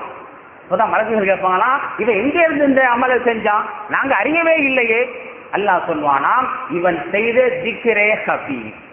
திக்ரே ஹபி என்று சொன்னால் மனதிற்குள்ளே அல்லாஹ் நினைச்சுக்கிட்டே இருக்கிறது. ரோட்டு நடந்து போயிட்டே இருக்கிறோம், பைக்கில் போறோம், பஸ்ல போறோம், கார்ல போறோம், நம்ம சமுதாயத்தை சைத்தான் எப்படி வழி எடுக்கிறான், அருமையான ஒரு பாட்டை போடுப்பா, ஏன் மெட்ராஸ் போ 8 மணி நேரம் 10 மணி நேரம் ஆகும், ஒரு பாட்டை போடு, சூப்பர் பாட்டை போடு, பாட்டை கேட்டுக்கிட்டே போறோம், கடைசி வரைக்கும் துணைக்கு சைத்தான் வந்து கொண்டே இருப்பான். அப்புறம் எங்க தொழுகை நினைப்பு வரும்? அந்த நேரத்துல ஒரு மனிதன் மனதிற்குள்ளாக அல்லாஹ் அல்லாஹ் அல்லாஹ், வாயில வரக்கூடாத சப்தம், மனதுக்குள்ளே நினைத்துக் கொண்டு செல்கின்றான், ரப்பை நினைத்துக் கொண்டு செல்கின்றான். இதுக்கு பேரு திக்ரே ஹஃபி, வெளியில் தெரியாத திக்ர், மலக்குகளுக்கே தெரிய வேண்டாமல். மலக்குகள் வாயார சொன்ன அறிவார்கள், செயலால் செய்தால் அறிவார்கள், உள்ளத்தில் ஊடக்கூடிய இந்த எண்ணத்தை மலக்குமாக அறிய மாட்டார்களாம். இதை பூரா அல்லாஹ் சேர்த்து வைத்திருப்பானாம். சொல்வானா, இவன் திக்ரே ஹஃபி, மறைமுகமான திக்ரை நிறைய செஞ்சிருக்கிறான், அந்த அன்பளிப்பை தான் நான் சேர்த்து வச்சிருந்தேன், அந்த தட்டுல வைங்கன்னு சொல்லி வைக்க அந்த தராசு வச்சு கிணத்து விடுமா. அப்ப தராசு தட்டை கனமாக்கக்கூடிய முக்கியமான அமல் தான் இந்த திக்ரே ஹஃபி. நாம இந்த அல்ஹம்துலில்லாஹ்வை எந்த காரியம் நடந்தாலும் சரி அல்ஹம்துலில்லாஹ் மனதால் நினைக்கும் போது அது மலக்குமார்களுக்கு கூட தெரியாமல் அல்லாஹ்விடத்தில் பாதுகாக்கப்படும். ரசூலுல்லாஹ் சொல்றாங்க, வாயால சொல்லிவிட்டால் மீதானை நிரப்பிவிடும். சின்ன வார்த்தைங்க அல்ஹம்துலில்லாஹ், இந்த எண்ணத்தோட சொல்லணும், உயிரோட்டத்தோட சொல்லணும், சும்மா பழக்கத்தோடு சொல்லக்கூடாது, உயிரோட்டத்தோட இந்த வாக்கியத்தை எனக்கு இறைவன் தந்தான். ஒரு குழந்தை பிறந்துச்சுங்க, உடனே என்ன சொல்லணும்? அல்ஹம்துலில்லாஹ், அல்லாஹ் குழந்தையை தந்தான். ஒரு வியாபாரத்தில் லாபம் கிடைச்சிச்சு, அல்ஹம்துலில்லாஹ், இறைவன் லாபத்தை தந்தான். சாப்பிட்டு முடிச்சோம், அல்ஹம்துலில்லாஹ். அருமையான பெருமக்களே, இந்த அல்ஹம்துலில்லாஹ் சிறப்பு இன்னும் விளங்கணும்னு சொன்னா, ஒரு முறை பெருமானார் ஸல்லல்லாஹு அலைஹி வஸல்லம் பள்ளிவாசல்ல தொழுகை நடத்திட்டு இருக்கிறாங்க. அப்போ ஒரு சஹாபி வேகமா வர்றாங்க, தொழுகை முடிஞ்சிருமோங்கிற பயத்துல வர்றாங்க. இப்ப நமக்கெல்லாம் அப்படி இல்லை, எத்தனை ரக்காத் போனா மஸ்புக்கான்னு தொழுதிருக்கலாம், கவலைப்படாம வரும் அல்ஹம்துலில்லாஹ். யதார்த்தமா லேட்டா நம்ம நீ கூட லேட்டு தான் மகரிபுல நம்மளை பார்த்துட்டு ஒரு மாதிரியா பெருமாள் கரெக்டா வந்துடும், சமயத்தில் லேட்டா போதும் வச்சுங்க. சில பேரை பார்க்க லட்சியமா வருவாங்க. ஆனா சஹாபாக்கள் அப்படி அல்ல. ஒரு ரக்காத் தவறிவிட்டால் மிகப்பெரிய பாவமாக கருதக்கூடிய சஹாபாக்கள். அன்னைக்கு யதார்த்தமா அந்த சஹாபிக்கு தொழுகை லேட் ஆயிடுச்சு. அந்த ஹதீஸ்ல வருது, மூச்சிறைக்கு வந்தார்களாம் தொழுகையை பிடிச்சிருந்ததுன்னு சொல்லி. வந்தா தொழுகை கிடைச்சிச்சு, எதிர்பார்த்து வந்தாங்க, தொழுகை தவிரிடக்கூடாது, 4 ரக்காத்தை அடைய வேண்டும் வந்தாங்க, தொழுகை கிடைத்து விட்டது. தொழுகை கிடைத்த சந்தோஷத்துல அந்த சஹாபி சொன்னாங்களா, அல்லாஹு அக்பர் அல்ஹம்துலில்லாஹி ஹம்தன் கஸீரன் தய்யிபன் முபாரக்கன் ஃபீ. எல்லா புகழும் ரப்புக்கே. 1 கோடி லாபம் கிடைக்கல, பெரிய ரியல் எஸ்டேட் வியாபாரத்தில் லாபம் கிடைக்கல, அவங்களுக்கு கிடைச்சது 1 ரக்காத்து தொழுகை. அந்த தொழுகையின் மகத்துவம் சஹாபாக்கள் உள்ளத்தில் எப்படி இருந்துச்சு? அந்த ரக்காத்து கிடைத்தவுடன் அல்லாஹ்வை புகழ்றாங்க, அல்ஹம்துலில்லாஹி ஹம்தன் கஸீரன் தய்யிபன் முபாரக்கன் ஃபீ. பரக்கத் செய்யப்பட்ட அதிகமான சந்தோஷமான எல்லா புகழும் அந்த அல்லாஹ்வுக்கே, எனக்கு தொழுகை கிடைத்து விட்டது. சொல்லிட்டு தொழுகையில சேர்ந்துட்டாங்க. ரசூலுல்லாஹ் சலாம் கொடுத்து முடிச்சாங்க. சஹாபாக்களை பார்த்தாங்க, மணில் முத்தகல்லிம். இப்ப இந்த வார்த்தையை சொன்னவர் யார்? அல்ஹம்துலில்லாஹி ஹம்தன் கஸீரன் தய்யிபன் என்ற வார்த்தையை சொன்னவர் யார்? ரசூலுல்லாஹ் தொழுகையில இருக்கிறாங்க, இந்த சஹாபி சொல்லிட்டு தொழுகையில வந்து சேர்ந்துட்டாங்க. யார் இந்த வார்த்தையை சொன்னதுன்னு கேட்ட உடனே சஹாபாக்கள் பயந்து போயிட்டாங்க. இந்த சஹாபி நினைச்சாங்க, ஏதோ தப்பா சொல்லிட்டோம் போல தெரியுது. ரசூலுல்லாஹ் விசாரிக்கிறத பார்த்தா ஏதோ தப்பா சொல்லிட்டோம் போல தெரியுது, தலையை கவுத்து விட்டாங்க. தலை நிமிஷ பார்க்கல. மீண்டும் ரசூலுல்லாஹ் கேட்கிறாங்க, மணில் முத்தகல்லிம், அந்த வார்த்தையை சொன்னவர் யார்? சஹாபி பயந்தே போயிட்டாங்க, என்ன ஆக போகுது தெரியலையோ, தப்பா சொல்லிட்டோமோ, தொழுகை நடக்கும் போது பேசிட்டோமோ, பயந்து போனாங்க. 3வது ரசூலுல்லாஹ் சொன்னாங்களா, அந்த வார்த்தையை சொன்னவர் யார்? அவர் நல்லதைத்தான் சொன்னார். சொன்ன உடனே அல்ஹம்துலில்லாஹ் எந்திரிச்சு இருந்தாங்க. யார் ரசூலுல்லாஹ்? நான் தான் அந்த வார்த்தையை சொன்னேன். ரசூலுல்லாஹ் சொன்னாங்களா, இந்த வார்த்தையை நீங்கள் சொன்னவுடன் அல்லாஹ்வுக்கு ஏற்பட்ட சந்தோஷம் என்ன தெரியுமா? 1 ரக்காத்து கிடைத்ததற்காக வேண்டி அல்லாஹ்வை புகழ்ந்தீர்கள், அல்லாஹ்வுக்கு ஏற்பட்ட சந்தோஷம் என்ன தெரியுமா? 12 மாணவர்கள் அல்லாஹ் அனுப்பி வைத்தான். பெரும்பாலும் நன்மையை பதிவு செய்ய 1 மாணவர் தான் எழுதி எழுதி அனுப்பிக்கிட்டே இருப்பாங்க. இந்த வார்த்தை, அந்த உயிரோட்டமான வார்த்தை, ஒரு இபாதத் கிடைத்ததற்காக வேண்டி சந்தோஷத்தில் வெளிப்பட்ட அந்த வார்த்தை ஒரு சடங்கான வார்த்தை அல்ல. நொந்து போன மனதோட அல்ஹம்துலில்லாஹ் அப்படி இல்லை. ஒருத்தவருக்கு குழந்தையே இல்லையா, ஒருத்தவருக்கு குழந்தையே இல்லை என்று அடிக்கடி சொல்வார். அதுக்கு துவா செய்யுங்கன்னு சொல்லி நம்மளும் துவா செய்யறது, யாருடைய துவா கபூலாக, யாருடைய துவா தெரியல, குழந்தை பிறந்துருச்சு. எப்ப பார்த்தாலும் சொல்வார் துவா செய்யுங்கன்னு சொல்லி. மாசமா மனைவி இருக்கும்போது வந்து சொன்னார், மாசமா இருக்கிறான் துவா செய்யுங்கன்னு சொல்லி. பிறந்த பிறகு அந்த பேசவே இல்லை. என்னன்னு கேட்டா, குழந்தை அல்ஹம்துலில்லாஹ் பொம்பளை பிள்ளை. அல்லாஹ்ட்ட துஆ செஞ்சுக்கிட்டே இருந்தார், ஏதாவது ஒண்ணா கிடைச்சா போதும். கல்யாணம் பண்ணி 10 வருஷம் ஆச்சு, பாக்கியம் இல்ல, குழந்தை பாக்கியம் இல்ல. யாரோ துஆ செஞ்சாங்க, குழந்தை அல்லாஹ் கொடுத்துட்டான். பொம்பளை பிள்ளைய கொடுத்துட்டா நொந்து போயிட்டான். அல்ஹம்துலில்லாஹ் பொம்பளை பிள்ளை. இந்த அல்ஹம்துலில்லாஹ் அல்ல, நொந்து போன வாயினால் வரக்கூடிய அல்ஹம்துலில்லாஹ் அல்ல, அல்லாஹ் கொடுத்த அந்த இபாதத்தின் பாக்கியத்தை பெற்றுக்கொண்ட அந்த சஹாபி உயிரோட்டமாக சொன்னார்கள், அல்லாஹ் 12 வானவர்களை அனுப்பி வைத்தான். 12 பேர் வந்து போட்டி போடுறாங்க. இந்த நன்மையை நான் தான் போய் அல்லாஹ்ட்ட சொல்வேன், இந்த நன்மையை நான் தான் போய் அல்லாஹ்ட்ட சேர்த்து வைப்பேன். ஒரு பெரிய அரசன் இருக்கிறான், பல தூதர்கள் அவனுக்கு இருக்கிறாங்க. அரசனை பத்தி நல்ல செய்தியை போய் சொன்னா அரசன் சந்தோஷப்படுவான்னு சொன்னா ஒவ்வொரு ஆளும் போட்டி போடுவான். நான் போய் இந்த செய்தியை சொல்லி அரசனுடைய சந்தோஷத்தை பெற்றுக் கொள்ள வேண்டும். இந்த 12 வானவர்கள் போட்டி போட்டார்களாம். நான் தான் போய் அல்லாஹ்ட்ட சொல்லி இந்த வார்த்தையை உன் அடியார் சொன்னான்னு சொல்லி அல்லாஹ்வுடைய அன்பை பொருத்தத்தை பெற்றுக் கொள்ள வேண்டும் என்றால் அல்லாஹ்வுக்கு எவ்வளவு பெரிய சந்தோஷம். அல்ஹம்துலில்லாஹ் சொல்வது. இன்னொரு சம்பவம் சொல்லப்படும். அபூபக்கர் சித்திக் ரலியல்லாஹு தஆலா அவங்க இது மாதிரி தொழுகைக்கு வர்றாங்க, வேகமா வர்றாங்க. எப்போதும் பாங்கு முன்னாடியே போயிடுறவங்க, யதார்த்தமான ஒரு வேலை அன்னைக்கு லேட் ஆயிடுச்சு. மனசுக்குள்ள பயம், எங்க தொழுகை தவறிடுமோ. தொழுகைட்டா ஒரு ரக்காத், அந்த ஒரு ரக்காத்துடைய ருக்குலே ரசூல்லா எந்திரிச்சுட்டா ஒரு ரக்காத் மஸ்பூக் ஆயிடும். தன் வாழ்க்கையில மஸ்பூக்கே இருக்கக்கூடாதுன்னு நினைக்கக்கூடிய ஒரு சஹாபாக்கள் வேகமா வர்றாங்க அந்த தொழுகை பிடிப்பதற்காக வேண்டி. யதார்த்தம் பார்த்தா ரோட்ல ஒரு வயசான சஹாபி போறாங்க, தள்ளாத வயோதிகர், அவங்களும் பள்ளிக்கு தான் போறாங்க. ரசூல்லா கொடுத்த தர்பியத்தை பாருங்கள், சஹாபாக்களுக்கு ரசூலுல்லாஹ் கொடுத்த ஒழுக்கத்தை பாருங்கள். ரோட்ல பெரியவர் போறார், அவரை தாண்டி செல்வதை கூட அவமரியாதையா கருதி பின்னாலேயே போறாங்களாம். தாண்டி போயிட்டா மரியாதை குறைவா போயிடும். தாடி நிறைத்தவருக்கு கண்ணியம் செய்யுங்கள் ரசூலுல்லாஹ் கொடுத்த வார்த்தை. இன்னைக்கு இருக்கிற சமுதாயத்துல போடா கரை வாங்குறான், நம்ம என்ன செய்யறான், போடா கரை பயிலங்கிறான். பேரன் சொல்றான் தாத்தாவை பார்த்து, ஓஞ்சி போயிட்டு அமைதியா இருங்களேன், சொன்ன தாங்க முடியலையே. இதான் இன்னைக்கு சமுதாயத்தோட மரியாதை. ஆனா சஹாபாக்கள் அவங்களுடைய தாத்தா அல்ல, அவங்களுடைய அப்பா அல்ல, யாரோ ஒரு வயசானவர். நம்ம பிள்ளைங்களும் நல்ல பிள்ளைங்க அல்ஹம்துலில்லாஹ் மாஷா அல்லாஹ், என்னைக்குமே கண்ணிய குறைவா நடக்க மாட்டாங்க. அந்த அளவுக்கு தர்பியத் கொடுக்கப்பட்டவர்கள் மாஷா அல்லாஹ். இதெல்லாம் வெளியூர்ல உள்ள செய்தி, சில இடங்கள்ல பாக்குறோம் அந்த மாதிரி. அது காரணமும் இருக்குது. பெரியவர்கள் சிறியவர்களே அன்பு பாராட்டணும். பெரியவங்க என்ன செய்யணும், சிறியவங்களை அன்பா பார்க்கணும், கண்ணியமா அவங்கள்ட்ட பேசணும். திரும்ப என்ன செய்வாங்க, கண்ணியம் கொடுப்பாங்க. இன்னைக்கு ரெண்டுமே இல்ல, எல்லாம் போயிட்டு போடா பொடி போயிடலாமா. பெரியவங்க என்ன செய்வாங்க, பொடிய வாயை புத்துறா, உனக்கு என்னடா தெரியும்பாங்க, போடா கிளப்ப உனக்கு என்ன தெரியுன்றோம். அந்த மாதிரி சொல்ல ரெண்டு தரப்புல என்ன செய்யணும், அன்பு பாசம் பரிமாறப்பட வேண்டும். அன்னைக்கு அபூபக்கர் சித்திக் ரலியல்லாஹு போறாங்க. அந்த வயசான சஹாபி போறதுனால பின்னடியே போறாங்களாம், பின்னடியே போறாங்க. தாண்டி செல்வதை கூட தவறாக நினைச்சாங்க சஹாபாக்கள். போனா பொதுவா நம்ம சமுதாயம் சொல்லல, சமுதாயத்தில் தெரியுமா, நல்லது சொல்லும் போது மட்டும் நினைப்போம் அது பூரா என்னட்ட இருக்கு, நல்லது செஞ்சா என்ன செய்யும் அது பூரா என்னட்ட இருக்கு. கெட்டது சொல்லும் போது இது பூரா அவன்கிட்ட இருக்கு. நல்லது சொன்னா எல்லாம் என்னட்ட இருக்கு, தலையை நிமித்துக்குவோம். ஏதாவது கெட்டது சொன்னா இவர் அவரும் சொல்லுவார், அவரும் சொல்லுவார். எப்படி நினைக்கிறேன் தெரியுமா, நல்லது சொல்லும் போது என்கிட்ட இல்ல அவர்கிட்ட இருக்குன்னு சொல்லணும். கெட்டது சொல்லும் போது அது பூரா என்னட்ட இருக்கே, அவர்கிட்ட இல்லையே, என்னட்ட இருக்கேன்னு நினைக்கணுமா. அறிஞர்களுக்கு நமக்கு மத்தியில வித்தியாசம், ரூட்டு மாறுத வந்துடுறேன். அறிஞர்கள் நமக்கு மத்தியில வித்தியாசம் இதுதானா, அதாவது உண்மையான அறிஞர் என்றால், இறை நேசத்தை பற்றி அறிஞர் என்றால், அவன் ஒரு பெரிய ஆளை சந்திக்கும் போது, தன்னை விட பெரிய ஆளை சந்திக்கும் போது நினைப்பானா, என்னை விட அவர் உயர்ந்தவர், என்னை விட அவர் உயர்ந்தவர். ஏன் தெரியுமா, எனக்கு 20 வயசு தான், 20 வருஷமா தான் நான் தொழுகிறேன், அவருக்கு 60 வயசு, 60 வருஷமா தொழுகிறார்.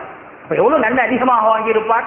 நான் 20 வருஷமா தான் நோன்பு வைக்கிறேன், அவரே 60 வருஷமா நோன்பு வைக்கிறார். அப்ப என்னை விட உயர்ந்தவர் நினைப்பானா. அதே அறிஞன் தன்னை விட சின்ன பையல பார்க்கும்போது, என்னை விட அந்த சின்ன பிள்ளை தான் சிறந்தது.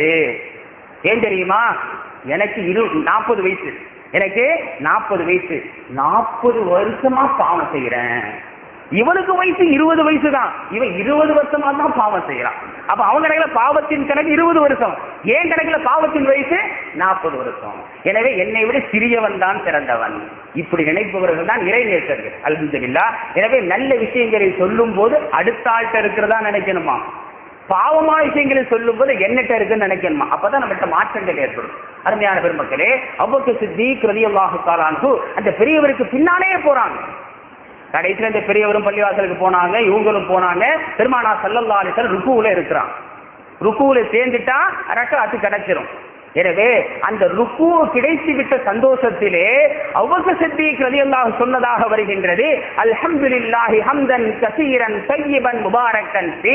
எனக்கு ருக்குஐ கிடைக்க செய்த அல்லாஹ்வுக்கே எல்லா புகழும். அல்லாஹ் புகழ்றாங்க. பரக்கத் செய்யப்பட்ட சிறந்த அதிகமான புகழ் அனைத்தும் அல்லாஹ்வுக்கே சொந்தமானது. இது அல்லாஹ்வுக்கு பிடிச்சு போச்சு. ஏன்னா சஹாபாக்கள் சொல்ற அந்த வார்த்தை உயிரோட்டமான வார்த்தை, அல்லாஹ்வுக்கு பிடிச்சிருச்சு. அல்லாஹ் உடனே பெருமானார் ஸல்லல்லாஹு அலைஹி வஸல்லம் அவர்களுக்கு வஹி அறிவிக்கிறான். ரசூலுல்லாஹ் ருக்குவுல இருக்கிறாங்க, தொழுகையில இருக்கிறாங்க. ஹஜ்ரத் ஜிப்ரீல் இஸ்லாம் வந்துட்டாங்க. யா ரசூலல்லாஹ், நீங்கள் எழுந்திருக்கும் போது என்ன சொல்ல வேண்டும் தெரியுமா? சமி அல்லாஹு லிமன் ஹமிதா. இந்த வஹி வர்றதுக்கு முன்னால ரசூலுல்லாஹ் ருக்குவுல இருந்து எழும்போது அல்லாஹ் அக்பர் தான் சொல்லுவாங்க. தொழுகைக்கு ருக்குவுக்கு போறோம் அல்லாஹ் அக்பர், எந்திரிக்கிறோம் அல்லாஹ் அக்பர், சஜ்தாக்கு போறோம் அல்லாஹ் அக்பர், எந்திரிக்கிறோம் எல்லாரும் அல்லாஹ் அக்பர் சொல்வார் இமாம். ஆனா என்ன செய்யறோம்? ருக்குவுடன் எழும்போது மட்டும் சமி அல்லாஹு லிமன் ஹமிதான் சொல்றோம். என்ன அர்த்தம்? அல்லாஹ்வை புகழ்ந்தவரின் புகழை அல்லாஹ் கேட்டுவிட்டான். யார் அல்லாஹ்வை புகழ்ந்தாரோ அந்த புகழை அல்லாஹ் கேட்டுவிட்டான். இப்ப ரசூலுல்லாஹ் ருக்குவுல இருக்கிறாங்க, அல்லாஹ் சொல்லிட்டான் சமி அல்லாஹு லிமன் ஹமிதான் சொல்லி எழுந்திருங்கள். ரசூலுல்லாஹ் சமி அல்லாஹு லிமன் ஹமிதான் சொல்றாங்க. சஹாபாக்கள் ஆச்சரியம், எப்போ ரசூலுல்லாஹ் அல்லாஹ் அக்பர் சொல்லி தானே எழுவாங்க, இன்னைக்கு மட்டும் சமி அல்லாஹு லிமன் ஹமிதான் சொல்றாங்களே. தொழுகை முடிஞ்சிச்சு, விளக்கத்தை கேட்கிறாங்க. ரசூல் ஸல்லல்லாஹு அலைஹி வஸல்லம் சொன்னார்கள், அபூபக்கர் சித்திக் ரோட்ல வந்தார், பெரியவர் கண்ணியம் கொடுப்பதற்காக வேண்டி தாமதமாக வந்தார், ருக்கு கிடைத்து விட்ட சந்தோஷத்தில் அல்லாஹ்வை புகழ்ந்தார். எனவே அல்லாஹ் எனக்கு வஹி அறிவித்தான், அபூபக்கர் புகழ்ந்த புகழை அல்லாஹ் கேட்டுவிட்டான். அருமையான பெருமக்களே, அல்லாஹ்வை புகழ்றது அந்த அளவுக்கு அல்லாஹ்வுக்கு விருப்பமானது. எனவே இந்த அல்லாஹ்வை புகழ்வது என்பது ஒரு மூமினுடைய தன்மை. நமக்கு ஒரு நிஅமத் கிடைச்சிச்சு, ஒரு சின்ன லாபம் கிடைச்சிச்சு, பெரிய லாபம் கிடைச்சிச்சு, உடனே அல்ஹம்துலில்லாஹ் சொன்னா அபூ உமாமா ரலியல்லாஹு சொல்றாங்க, பெருமானார் ஸல்லல்லாஹு அலைஹி வஸல்லம் சொன்னார்கள், மா அன் அமல்லாஹு அஸ்ஸ வஜல்ல அலா அப்தின் நிஅமத்தன் ஃபஹமிதல்லாஹு அஸ்ஸ வஜல்ல அலைஹா இல்லா கான ذلك அஃதல மின் தில்க நிஅம வ இன் அஸமத். ஒரு மனிதனுக்கு ஒரு உபகாரம் கிடைக்கும் போது, ஒரு லாபம் கிடைக்கும் போது அல்ஹம்துலில்லாஹ் என்று சொன்னால் அந்த லாபத்தை விட இந்த அல்ஹம்துலில்லாஹ் தான் பெரியது. நமக்கு 1 கோடி லாபம் கிடைக்கட்டுமே, அல்ஹம்துலில்லாஹ் சொன்னா அல்ஹம்துலில்லாஹ் பெருசா 1 கோடி பெருசா? நமக்கு அல்ஹம்துலில்லாஹ் பாக்கியம் தெரியல, அந்த 1 கோடி அந்த தாளு தான் பெருசா தெரியும்.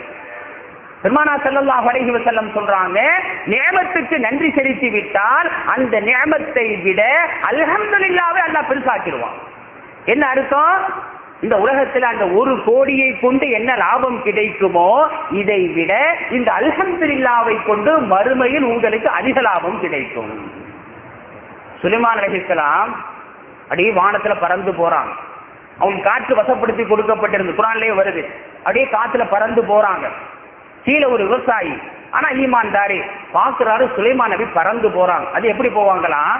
ஒரு கம்பளத்தை விரிப்பாங்க, தானும் அமர்வார்கள், தன்னுடைய படைகளை பூரா அமர சொல்லுவார்கள், காற்றுக்கு ஆணையிடுவார்கள், அப்படி காற்று சுமந்து செல்லும். இதெல்லாம் அல்லாஹ் ஏன் கொடுத்தா இன்ஷாஅல்லாஹ் அந்த ஆயத்தில் வரும்போது சொல்லுவோம். இதை பார்த்த உடனே இந்த விவசாயி ஈமான்தாரி, சுப்ஹானல்லாஹ், அல்லாஹ் ஆச்சரியமானவன், பரிசுத்தமானவன், சுலைமான் நபிக்கு இவ்வளவு பெரிய அதிகாரத்தை அல்லாஹ் கொடுத்திருக்கிறானே, காத்துல அப்படி பறந்து போறாங்களேன்னு சொல்லி சுப்ஹானல்லாஹ்னு சொன்னாங்களா. பெரிய வார்த்தை இல்ல. இந்த செய்தி சுலைமான் நபி கேள்விப்பட்ட உடனே அப்படியே கீழே இறங்குறான். ஈமான்தாரிகளுக்கு தான் அந்த வார்த்தையின் தத்துவம் அர்த்தம் புரியும். நீங்கள் என்ன சொன்னீர்கள்? சுப்ஹானல்லாஹ் என்று சொன்னேன். சுலைமான் நபி சொன்னாங்களா, எனக்கு கொடுக்கப்பட்ட செல்வத்தில் பாதி உனக்கு தந்து விடுகின்றேன், அந்த வார்த்தை இன்னொரு முறை சொல்லுங்கள். ஒரு சுப்ஹானல்லாஹ்வுக்கு என்னுடைய வார்த்தையில பாதியை தந்து விடுகிறேன் என்று சொன்னார்களா. அப்ப அந்த சாதாரண வார்த்தை அல்ஹம்துலில்லாஹ், இதை அல்லாஹ் எந்த அளவு கண்ணியப்படுத்துறான்னு சொன்னா, உனக்கு உலகத்தில் ஒரு லாபம் கிடைக்கும் போது அது எவ்வளவு பெரிய லாபமாக இருந்தாலும் சரி அல்ஹம்துலில்லாஹ் என்று சொல்லிவிட்டால் இந்த லாபத்தை விட அதிக லாபத்தை அல்லாஹ் மறுமையிலே தருவான். அதே மாதிரி ஒரு ஹதீஸ் ரசூலுல்லாஹ் சொன்னாங்க, இப்னு அப்பாஸ் ரலியல்லாஹு அன்ஹு சொல்லக்கூடிய அறிவிப்பு. நாளைக்கு மறுமை நாளையிலே சொர்க்கம் எப்படின்னு சொன்னா அல்ல எல்லாத்துக்கும் இந்த பாக்கியத்தை கொடுக்கணும், எல்லாரையும் சொர்க்கத்துக்கு எல்லாம் அனுப்பி வைக்கணும். சொர்க்கத்துக்கு பல வாசல் இருக்கும். சொர்க்கத்துக்கு பல வாசல் இருக்கும். ஒவ்வொரு வாசல் வழியாக அந்தந்த அமல்களை செய்தவர்கள் அழைக்கப்படுவார்கள், உள்ள போவாங்க. உலகத்துல ஒருத்தன் அதிகமா தொழுதுகிட்டே இருக்கிறான், பரவான கவனக்கத்தை செய்த பிறகு அதிகமா தொழுவதற்கு ஆசை, நஃபிலான தொழுகை தொழுதுகிட்டே இருக்கிறான். நாளைக்கு மறுமை நாளை சொர்க்கத்துக்கு போகும்போது பாபு சலாத் தொழுகையின் வாசல் வழியாக அழைக்கப்படுவான். அதே மாதிரி ஒருத்தன் பரவான சாயில செஞ்ச பிறகு அதிகமா நோன்பு வச்சுக்கிட்டே இருக்கிறான். நோன்புனா அவனுக்கு ஆசை, எப்ப பார்த்தாலும் நஃபிலான நோன்பு வச்சுக்கிட்டே இருக்கிறான். இவனை அழைக்கப்படும் பாபு ரையான். ரையான் என்ற வாசல் வழியாக அழைக்கப்படும். ஒரு அதிகமா தர்மம் செய்கிறார், தர்மம் தான் ரொம்ப பிரியம், அள்ளி அள்ளி கொடுக்கிறார், பாபு சதகா. இப்படி ஒவ்வொரு வாசல் வழியாக அழைக்கப்படும். அதே மாதிரி ஒரு வாசல் இருக்கு, பாபுல் ஹம்த், புகழுக்குரிய வாசல். இந்த வாசல் வழியாக சில பேர் அழைக்கப்படுவார்கள். மட்டுமல்ல, முதலாக இவர்கள் தான் அழைக்கப்படுவார்களாம். மறுமை நாளையில் முதலாக அழைக்கப்படக்கூடியவர்கள், புகழுக்குரிய வாசல் வழியாக முதலாக அழைக்கப்படக்கூடியவர் யார் தெரியுமா? அதிகமா தொழுதாங்களே அவங்களுக்கு சிறப்பு இருக்குதான், அவங்களுக்கு அந்த பாக்கியம் கிடைக்காது. அதிகமாக நோன்பு வைத்தார்களே அவர்களுக்கு அந்த பாக்கியம் கிடைக்காது. அதிகமாக தர்மம் செய்தார்களே அவர்களுக்கு அந்த பாக்கியம் கிடைக்காது. சொர்க்கவாதிகள் சொர்க்கத்திற்கு செல்லும் போது முதலாக ஹம்து என்ற வாசல் வழியாக அழைக்கப்படக்கூடிய பாக்கியம் யாருக்கு என்றால், கண்மணி நாயகம் ஸல்லல்லாஹு அலைஹி வஸல்லம் சொன்னார்கள், அல்லதீன யஹ்மதுனல்லாஹ ஃபிஸ்ஸர்ராஇ வல்லர்ரா, இன்பத்திலும் துன்பத்திலும் இறைவனை புகழ்ந்தார்களே அவர்கள். அல்லாஹ் அல்ஹம்துலில்லாஹ் சொல்லுவோம், லாபம் கிடைச்சா சொல்லுவோம், நஷ்டம் கிடைச்சா சொல்லுவோமா? நம்ம அப்பையும் சொல்லணுமா? இன்பத்திலும் துன்பத்திலும் அல்லாஹ்வை புகழ்ந்தார்களே அவர்கள் தான் நாளைக்கு மறுமை நாளையிலே முதலாக அந்த ஹம்துங்கிற வாசல் வழியாக அழைக்கப்படுவார்கள்.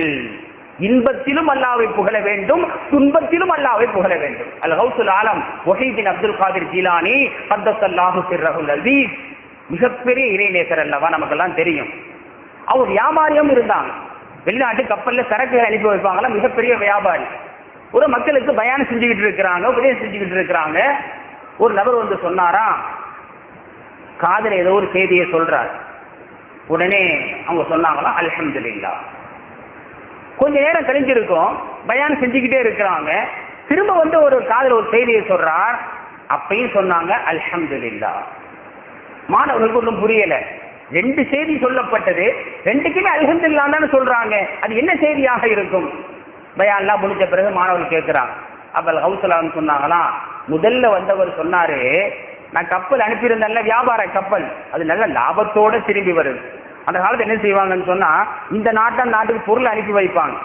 அங்க வியாபாரம் செய்து லாபம் கிடைத்து அங்குள்ள பொருள்களை வாங்கிட்டு இங்க வந்து விற்பாங்க. இங்க உள்ள பொருள் அங்க விற்பாங்க, அங்க உள்ள பொருள் இங்க விற்பாங்க. நான் அனுப்பிய கப்பல் நல்ல லாபத்தை சம்பாதித்து பல பொருள்களோடு வருவதாக சொன்னார். உடனே உள்ளத்தை பார்த்தேன், எனக்கு லாபம் கிடைச்சிருக்கு, கப்பல் நிறைய லாபம் வருது. உள்ளத்தை பார்த்தேன், உள்ளம் பெருமை அடிக்கல, இதை தந்தது அல்லாஹுதான் என்று உள்ளம் ஏற்றுக்கொள்கிறது. எனவே அல்லாஹுக்கு அல்ஹம்துலில்லாஹ்னு சொன்னேன். லாபம் கிடைத்தது, அல்ஹம்துலில்லாஹ் என்று சொன்னேன். கொஞ்ச நேரம் கழிச்சு இன்னொரு ஆள் வந்து எதிர்ப்பு சொன்னாரு, உங்க அப்போ வந்துகிட்டு இருந்துச்சு, நடுக்கடல்ல கவிழ்ந்து விட்டது, சரக்குகள் பூரா கடலிலே மூழ்கி விட்டது என்று சொன்னார். உடனே உள்ளத்தை பார்த்தேன், என் உள்ள அல்லாஹ்வை திட்டல, நொந்து போகல, அல்ஹம்துலில்லாஹ் அப்படிலாம் சொல்லல. என் உள்ளம் இன்பத்திலும் ஒரே மாதிரிதான் இருந்துச்சு, துன்பத்திலும் ஒரே மாதிரிதான் இருந்துச்சு. இப்படிப்பட்ட உள்ளத்தை தந்தானே அந்த ரப்பு, அதற்காக வேண்டி அல்ஹம்துலில்லாஹ் என்று சொன்னேன். லாபத்திலும் அல்ஹம்துலில்லாஹ், நஷ்டத்திலும் அல்ஹம்துலில்லாஹ். எனவேதான் அவங்க இறைநேசர். நாளைக்கு மறுமை நாளையிலே முதலாக அழைக்கப்படக்கூடிய பாக்கியத்தை பெறுவார்கள். இவங்கள்ட்ட கேட்கப்பட்டுச்சான், யார் சிறந்தவர், உலகத்தில் யார் சிறந்தவர்? உலகத்தில் ரெண்டு கூட்டம் இருக்கு, ஒன்னு செல்வந்தர்கள், இரண்டாவது ஏழைகள். செல்வந்தர்கள் என்று சொன்னால் அல்லாஹ்வுக்கு நன்றி செலுத்துவார்கள். அல்லாஹ் செல்வத்தை கொடுத்தானே, லாபத்தை கொடுத்தா நன்றி செலுத்துவார்கள். நன்றி செலுத்தக்கூடிய செல்வந்தர் சிறந்தவரா? இன்னொரு கூட்டம் ஏழைகள், கஷ்டப்படுவாங்க, வறுமையில இருப்பாங்க, பொறுத்துக் கொள்வார்கள், அல்லாஹ்வுக்காண்டி பொறுத்துக் கொள்வார்கள். எனவே சபூர் செய்யக்கூடிய ஏழை சிறந்தவனா? நன்றி செலுத்தக்கூடிய செல்வந்தன் சிறந்தவனா? சபூர் செய்யக்கூடிய பொறுத்துக் கொள்ளக்கூடிய ஏழை சிறந்தவனா? சொல்லுங்க பாப்போம், யார் சிறந்தவன்? நம்ம அறிவிக்கப்பட்டவாறு பார்ப்போம். நன்றி செலுத்தக்கூடிய ஏழை, நன்றி செலுத்தக்கூடிய செல்வந்தன் சிறந்தவனா அல்லது பொறுமையாக இருக்கக்கூடிய ஏழை சிறந்தவனா? இதுதான் நம்ம அறிவு சொல்லுது. அவங்க சொன்னாங்களா நன்றி செலுத்தக்கூடிய ஏழைண்டாங்களாம். நன்றி செலுத்தக்கூடிய செல்வந்தன் அல்ல, பொறுமையாக இருக்கக்கூடிய ஏழை அல்ல, நன்றி செலுத்தக்கூடிய ஏழை. ஏழ்மையிலும் அல்ஹம்துலில்லாஹ் சொல்றான், பசியிலும் அல்ஹம்துலில்லாஹ் சொல்கின்றான், கஷ்டத்திலும் அல்ஹம்துலில்லாஹ் சொல்கின்றான். இவன் தான் சிறந்தவன் தான் கௌசல மொஹிதீன் அப்துல் காதிர் ஜிலானி. அப்போ நாளைக்கு மறுமை நாளையில இன்பத்திலும் துன்பத்திலும் பிறந்தவர்கள். ஒரு சம்பவம் ஞாபகத்தில் வருது. சஅத் இப்னு அபீ வக்காஸ் ரலியல்லாஹு தஆலா அவர்கள், ஏண்டா நான் பேசுற ஆள், நான் இருக்கிறேனே பேசிக்கிட்டே இருப்பேன், மணிக்கணக்கில் பேச எனக்கு ஒண்ணுமே தெரியாது. தராவி தொழு வைக்கும் போது ஹாபிஸாக்கு ஒண்ணுமே தெரியாது, வாட்டுக்கு 8 9 இருந்துட்டே நிற்பாரு. பின்னாளிக்கிறாங்க தான் கஷ்டமாக இருக்கும். நான் ஒரு இடத்துல பயங்கரமா பேசினேன், பேச்சு வயசுல மணியெல்லாம் பார்க்கல, 2 மணி நேரம் வச்சு பேச்சு முடிய. கடைசியில் ஒரு பையன்கிட்ட கேட்டேன், தம்பி நான் பேசுற பேச்சுல எந்த பாயிண்ட் எல்லாம் பிடிக்குதுன்னு சொல்லி. அந்த பையன் சொன்னா, நானும் வேகமா பேசிட்டு இருக்கிறேன், பல கருத்துக்களை சொல்லிட்டு இருக்கிறேன், கடைசியில் ஒன்று சொன்னீங்கல்ல அது ரொம்ப பிடிச்சிச்சு. என்னப்பா, இத்தோடு என் பேச்சை முடித்துக் கொள்கிறேன்னு சொன்னீங்கல்ல, அதான் ரொம்ப பிடிச்சு மறைஞ்சிட்டான். அந்த மாதிரி ஆயிரம். அதுதான் மணியை கேட்டுக்கிறேன். சஅத் இப்னு அபீ வக்காஸ் ரலியல்லாஹு தஆலா அவர்கள் ஒருவர் ரசூலுல்லாஹ்ட்ட சொல்றாங்க, யா ரசூலல்லாஹ் எனக்காக வேண்டி துஆ செய்யுங்கள், நான் முஸ்தஜாபு துஆவாக இருக்க வேண்டும். பெரிய ஆசை, இந்த ஆசை ஆசைப்படலாம், எங்க வேணாலும் ஆசைப்படலாம். அவங்க ஆசைப்படுறாங்க நான் முஸ்தஜாபு துஆவாக இருக்க வேண்டும். அப்படின்னா முஸ்தஜாபு துஆன்னு சொன்னா துஆ கேட்டால் உடனே கபூல் ஆகும், அல்லாஹ்ட்ட கேட்டால் அல்லாஹ் உடனே கொடுத்து விடுவான். அப்படிப்பட்ட பாக்கியம் உள்ளவனாக இருக்க வேண்டும் யா ரசூலல்லாஹ், எனக்காக துஆ செய்யுங்கள். ரசூலுல்லாஹ் சொன்னாங்க, ஈமானுடைய ஆசை, ஆனா ஒரே நிபந்தனை, எப்போதுமே ஹலாலை சாப்பிடுங்கள். ஹராம சாப்பிட்டு அல்லாஹ் துஆ கபூல் செய்ய மாட்டான். எல்லா நேரத்திலும் ஹலாலான உணவை சாப்பிடுங்கள், நீங்கள் முஸ்தஜாபு துஆவாக இருப்பீர்கள், துஆ செய்தால் அல்லாஹ் ஏற்றுக்கொள்வான். அதே மாதிரி பேடுதலாக இருந்தாங்களாம், வாழ்க்கையில ஹராமை சாப்பிட்டதே இல்லை, எனவே அல்லாஹ் துஆ செய்யறப்ப எல்லாம் கபூலாக்குவான். எந்த அளவுக்கு அல்லாஹ் துஆ கபூலாக்குனான்னு சொன்னா, இவங்க துஆ செய்தால் கபூலாகும் என்பதை பொதுமக்கள் விளங்கி கொண்டு கூட்டம் கூட்டமா வருவாங்களா, எங்களுக்காண்டி துஆ செய்யுங்க. நோயாளிகள் வருவார்கள், யா சஅத் அவர்களே என் நோய் போறதுக்காண்டி துஆ செய்யுங்க. இவங்க துஆ செய்வாங்களா, நோய் போயிடுமா. கண் தெரியாத மக்கள் வருவார்களாம், சஅத் அவர்களே எங்களுக்கான துஆ செய்யுங்கள். இவர்கள் துஆ செய்வார்கள், அவங்க கண் பார்வை கிடைத்து விடும். இப்படிப்பட்ட பாக்கியம் உள்ளவர்களாக அந்த சஹாபி இருந்தார். ஆனா அந்த சஹாபிக்கு கண் தெரியாது. சஅத் இப்னு அபீ வக்காஸ் ரலியல்லாஹு கடைசியாக கண் தெரியாமல் போய்விட்டது. அப்ப சில தோழர்கள் இருந்து சொன்னாங்களா, சஅத் அவர்களே எல்லாருக்கும் துஆ செய்றீங்க, நோயாளிகளுக்கு துஆ செய்து அவர்களுக்கு சுகம் கிடைக்கிறது, கண் பார்வை தெரியாதவங்க துஆ செய்து அவர்களுக்கு பார்வை கிடைக்கிறது, நீங்க ஒரே ஒரு நாள் அல்லாஹ்ட்ட உங்களுக்கான துஆ செய்ய மாட்டீர்களா? யாரப்பே என்னுடைய பார்வையை தாண்டி கேட்க மாட்டீங்களா? சொன்னார்களா, இதை நான் ஏற்றுக்கொண்டதற்காக வேண்டித்தான், என் ரப்புடைய தீர்ப்பை நான் பார்க்காமல் இருக்க வேண்டும், நான் குருடனாக இருக்க வேண்டும் என்ற அல்லாஹ்வுடைய தீர்ப்பை நான் ஏற்றுக்கொண்டு பொறுத்துக் கொண்டு அல்ஹம்துலில்லாஹ் சொன்னேன் அல்லவா. என்ன ரப்பே என் பார்வை எடுத்துட்டியே என்று இறைவனை திட்டவில்லை, மன வருத்தப்படவில்லை. இறைவா உன் தீர்ப்பை நான் பொருந்திக் கொண்டேன், அல்ஹம்துலில்லாஹ் என்று சொன்னேன் அல்லவா. அதனால தான் அல்லாஹ் என் துஆவையே கபூல் செய்யறான். நான் கேட்டு பார்வை கிடைத்து விட்டால் எனக்கு பார்வை கிடைச்சிடும். என் துஆவின் மூலமாக மற்ற மக்களுக்கு பார்வை கிடைக்காது. ஏன் துஆவின் மூலமாக ஏன் நோய் போயிட்டா மற்ற மக்களுக்கு அல்லாஹ் சுகத்தை கொடுக்க மாட்டான். நான் அல்லாஹ்வுடைய தீர்ப்பை பொருந்திக் கொண்டு அந்த கஷ்டத்திலும் அல்ஹம்துலில்லாஹ் அல்ஹம்துலில்லாஹ் என்று சொல்கின்ற காரணத்தினால் அல்லாஹ் என் துஆவை கபூல் செய்கிறான். நூற்றுக்கணக்கான மக்களுக்கு அல்லாஹ் சுகத்தை கொடுக்கிறான்.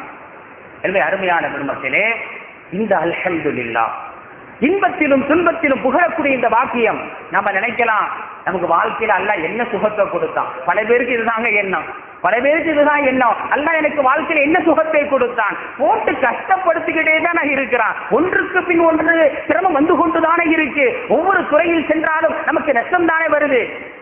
ஒரு ஆளு, கால் முடமான ஒரு ஆளு ரோட்ல உட்கார்ந்து பிச்சை எடுத்துக்கிட்டு இருக்கிறார். கால் முடமான ஆளு ரோட்ல உட்கார்ந்து பிச்சை எடுக்கிறார், சாப்பிடுவதற்கு வழி இல்லை.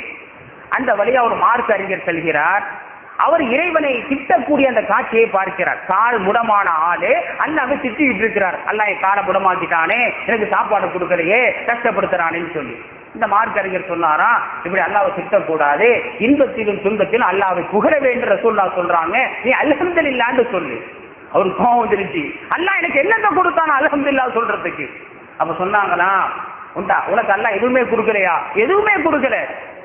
ஒரே ஒரு கண்ணை எனக்கு தந்துரு, உனக்கு 2 லட்சம் தரேன்டாங்களாம். ஒரு கண்ணை கலட்டி கொடுத்துட்டா உனக்கு 2 லட்சம் தர்றேன். எப்படி நான் கண்ணை கொடுக்க முடியும்?